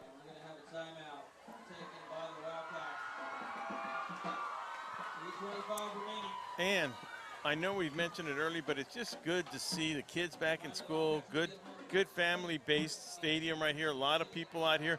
They're a little quiet right now, though, Ron. That's the only thing, a little quiet right here. I mean, this ball game has been going back and forth. You know, a couple of key turnovers have been the difference. Take nothing away from either team because they're both they're going to be tough. Now, we asked this earlier. Valley Center in Division II, Joaquin? Yes, they are. They're ranked number 13. And you know what you know, it was great that the Wildcats were ranked number 1 in Division II. Valley Center 13 in Division. But you know, when you line the ball up, kick it off, all the rankings, go out the window, man. What do you do tonight? That's what's important, is what you do tonight. Football, it's been known, it's a week-to-week business. How good are you this Friday compared to last Friday? And how better are you going to get from this Friday to next Friday? Yeah. That's the story of high school. That's the story of football in a nutshell, man. Hey, so well, you got to play, man. Regardless of what happens, Valley Center didn't come over here and just roll over. No, you know, I didn't expect them to. I mean, that was the last thing. The deal is, the only concern we kind of, or that you think about when it's like you said earlier, how does it affect the weather affect these kids? It doesn't affect them that much. No, they both got to play in it. 2nd and 5. They give it to Villalobos, and there rips it off to the right. He's going to stumble his way. Hey, maybe that's a good thing falling down. You just. I don't know, but you had big number 74 in front of him. That's a lot of confidence right there, man. 30 all the way to the Wildcat 39-yard line now.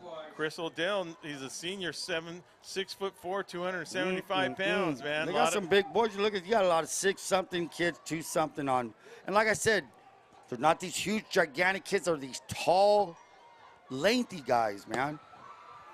So let's refresh a little thing. Central beating Point Loma 30-14. Big win over the Pointers at Cal Jones Field. Vic and John giving the call over there with the rest of the VSN crew. So here's the strategy for killing time. They wait for that back. There's 5, 4, and he's going to snap it to Villalobos. And Villalobos now gets hit at the line of scrimmage, but falls forward. Ball might have come loose there. No, got the carry. They are ruling the play down. I did not see what happened, but the ball came out maybe towards the end of the play, and Brawley will burn their last time out.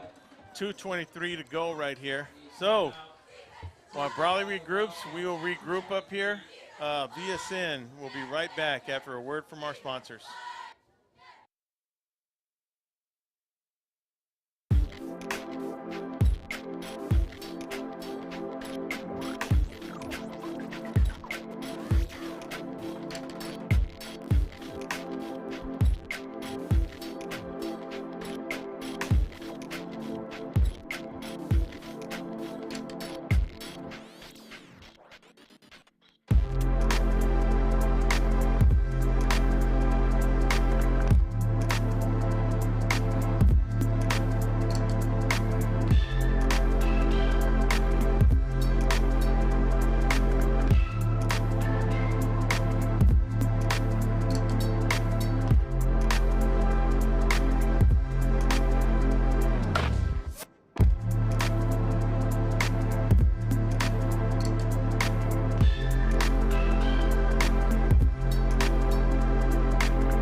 The give is to Villalobos. Villalobos tries the right side again, trying to fight for yardage. He maybe gains half a yard. 3rd down, 2:15 remaining. Wildcats cannot stop the clock any longer. By the time they snap the ball, you'll be inside 1 minute. Now, if they stop them, Ron, they still will have 1:30 to go, and then it'll be 4th down. And if they punt, okay, I got you. They will be able to get the ball, I would say, with 45 seconds to go, if that's a scenario Valley that happens. Center will go for it on 4th down here, don't you think? Yeah, I would think so. Look, the ball right now is on the 38-yard line. I mean, just to kill clock time. Yeah, just to kill clock and not chance somebody running back for the Wildcats. Or they could call a timeout right now. Yep, that's what they're going to do. They bring in Gutierrez, goes back to safety. They pulled Aiden Torrez pulled him out of the game and set Gutierrez back there. Who's the normal safety back there? Aiden Torrez. Isn't it Torrez? Number 12, and they just right now they pulled him and they put Gutierrez in. So let's see what's going on here with a 3rd down and 9. Interesting. It's always that tough situation right here because, look, if you're the Valley Center Jaguars, you got 3rd and a long 8 to go, okay? Now, you gotta call something that's going to be safety. It's not going to put the ball in the hands of the Wildcats to a fumble or something. Mm-hmm. I'll tell you what's been working good. You know, that handoff to the outside, you know, they're getting plenty of yards on there. They don't have to get a 1st down. If they make it 4th and inside with 2 yards to go, Ron, like you said, they'd go for it. And if they lose it, oh, well, you know, what's going to happen? They're going to get the ball on about the 30-yard line. They got to go 70 yards after that with about 45 seconds to go. So the Jaguars looking to control this ball game with 1:36 to go. Yeah, it's just so 1:36 remaining. The Wildcats now find themselves 3rd down. Big play right here. But the way the ball's been bouncing tonight, you never know what can happen. Never know.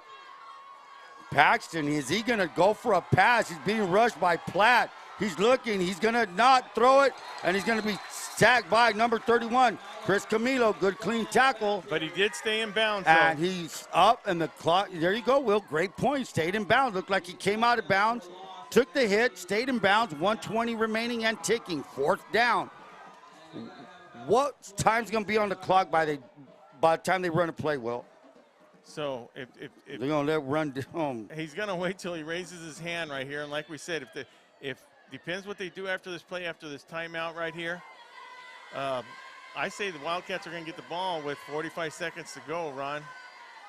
Well, a little give and take, a couple of seconds, but still, you know, I don't know if they're going to punt. I mean, now we're not looking at 4th and 2. We're looking at 4th and 12, 4th and 13. So with 48 seconds to go, the Jaguars will be making that decision. And Ron, right here, I think you kind of do have to punt, don't you think? For sure. I mean, you don't want to. I mean, what good is it going to do to run a play? Right. No. I mean, okay, we're 4th down. Once if the Wildcats stop them, does a play clock? We could change the possession, right? It'll stop. It'll stop. Yeah. I mean. So, and not only that, but then at the same time, Ron, like we said, they have blocked the punt in the end zone. That has happened. You know, the ball could be sweaty. You got to make sure everything works right when you're talking about a punting situation right here. Hey, the pressure's on that long snapper, you know, to get that ball back to that punter.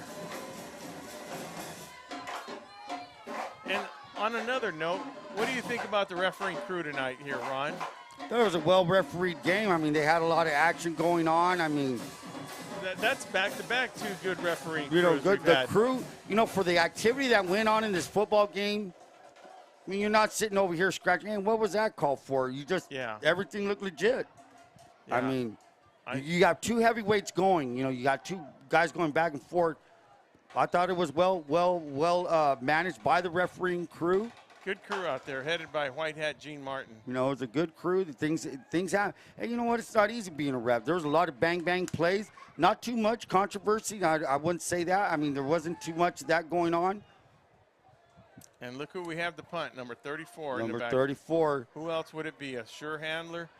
No Vasquez. Now, what Vasquez will do with it? Will he run around with it the rugby style? I don't think so. I don't know, Ron. Well, let's see. Camilo back to receive. The Wildcats will have a player or two. No, it's blocked. It's picked up. It's Matthew Gutierrez. And Matthew Gutierrez to the 20. Okay, 41. What is going on? We talked about that punting formation, Ron. We talked about that. Look, listen, though. Hey, look, you still have 41 seconds. I know that the Wildcats are in good position, but they still, with no clock. They're not in. Yeah, they're not in yet. So, credit that tackle at the end right there. They got to make things happen right here. Again, not to toot his horn, but, man, that number 34, No Vasquez, no panic in the guy. They block a punt in the end zone. He picks it up, gets a first down. They block his punt here. He makes a game-saving tackle on a touchdown. Yeah. So that's the setup, folks. Brawley at the 19-yard line of Valley Center. 41 seconds remaining. No timeouts left. What's going to happen? Let's see. Oh, and that's going to cost That's Martinez. them. Oh, that is going to cost them. But right now, still, this is something. I mean, yeah, like we said, Ron, 2 block punts today, 3 fumbles by the Wildcats, 1 interception by Valley Center, but key penalties have cost the Wildcats at the same time. And, Ron, they still got to get in the end zone. Nothing's changed yet. All they are is in better position to score. So here we go. Wildcats backed up. And again, this has been the story tonight, Will. The naggy little 5-yard penalties. Yeah. Well, hey, guess what? It's really not a bad thing. You got more room for routes. The only an thing extra is, 5 yards. Incomplete pass stops it. So I believe you do got to pass right now. For sure. I mean, I would look for. Oh, wow. Moreno to the 11. And they better hurry up and. 32, 31. 30 seconds on the line of scrimmage. Everybody needs to get set. 26 seconds. Clocks it with 23 seconds. So, hey, what a setup. Timeout. No. We had a timeout. Wait prior a minute. To that. 23 seconds. We have a timeout. Wait. So was the timeout done before he clocked it? Yes, he did, because the flank official called it, and as soon as he calls it and blows that whistle, they're done. So this gives the Wildcats the opportunity to call two plays, Ron. The minimum 2 plays, Minimum now, 2 plays. This is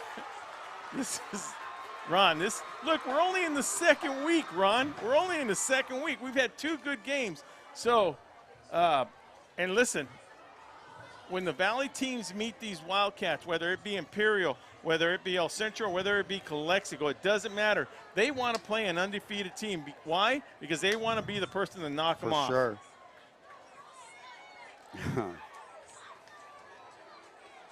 Wow. I know it's 10 o'clock, Ron, but this is actually a pretty hey, look, we didn't even talk about the heat anymore. I mean, this is pretty good football right now.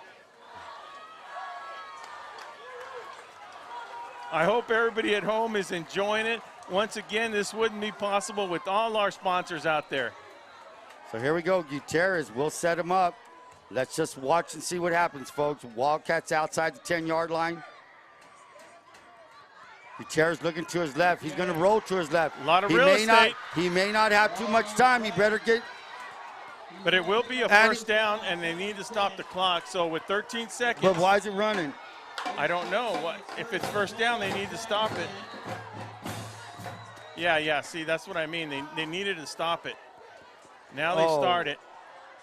4.5 seconds. 4.5 seconds. The ball's where? At the 5, at the 6? Well, that announcer shouldn't say that. Yeah, I don't. That announcer shouldn't say when to tell the referees when to stop. So I don't know what not. Gilster and Gene are having a discussion about. So what happened was there was 3 coaches out on the field right now, and he's telling. So the difference is the clock. I do believe they made a first down, Ron. But that's the thing I want to understand. Okay, the clock looked like there was 11 seconds when he got knocked out. I believe they're going to change it because I do believe they're going to change the clock. They're going to add some seconds to the clock. I do believe that because, look, it should have stopped when he made that first down. Exactly. Well, that was my impression. I think Gene may have an explanation too. Yeah, and he's going to have to explain it. And I'll tell you what, I'm sure John Self, you know, he might not need explanation. He just wants to know how many seconds. So how many seconds they put up, if they put up any, I don't know. But when he made that, when he went and he made that first down, whether he was inbounds or not, to me it looked like it was about 10, 11 seconds, Ron. I have to look. He's going to add 5 seconds maybe. Is that 10 or is that 5? I'm not sure. Let's see what he does. I know they're going to move it up. But you know what? Is it the – Now, this is the other thing, though, Ron. The clock's going to start right away. Oh, no. He downed the ball. He did a quick spike on the ground. Let's see how many seconds they add, though. Well, now, if they're going to make an adjustment to 5 seconds, I don't understand that. Yeah, part. but how can you go 0.5? I mean,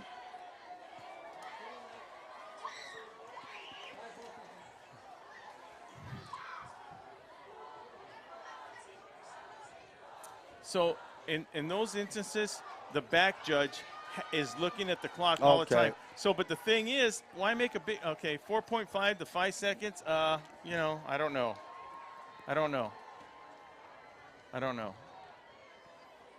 I mean, Ron, you got one play in the end zone. It's one play only. You got one play in the end zone. Could they? It's got to be a quick one. Can they? I don't know. This is what it's all about right here, guys. So this may be the last play of the game unless he takes a shot in the end zone. Gutierrez with 2 receivers to his right. The snap, he's looking. He's going to roll to his left. He's being rushed, and it's game over. Yeah. Game over, sacked by number 5. And Valley Center's going to walk away. Great play by Luke Staley. They made the plays when they had to. The Wildcats had the opportunity to pull this one out. They couldn't. So what a ball game here in Brawley, California, with the Valley Center Jaguars taking a 27-21 victory over the Brawley Wildcats. So, Will, what a night, what a Friday night. Well, you know what happened. I mean, if you take everything away, that tackle, the player for Valley Center, number 34, Ron, I mean, made some key plays. You know what? Yes. When he got the block punt on the west end of the field, he was able to get a first down. That could have been a touchdown for the Wildcats. And the last thing he does right here, when they block the punt, he actually makes a game-saving touchdown. tackle. Yeah. He did that. And, you know, like I said, the block punt, wasn't that in the end zone?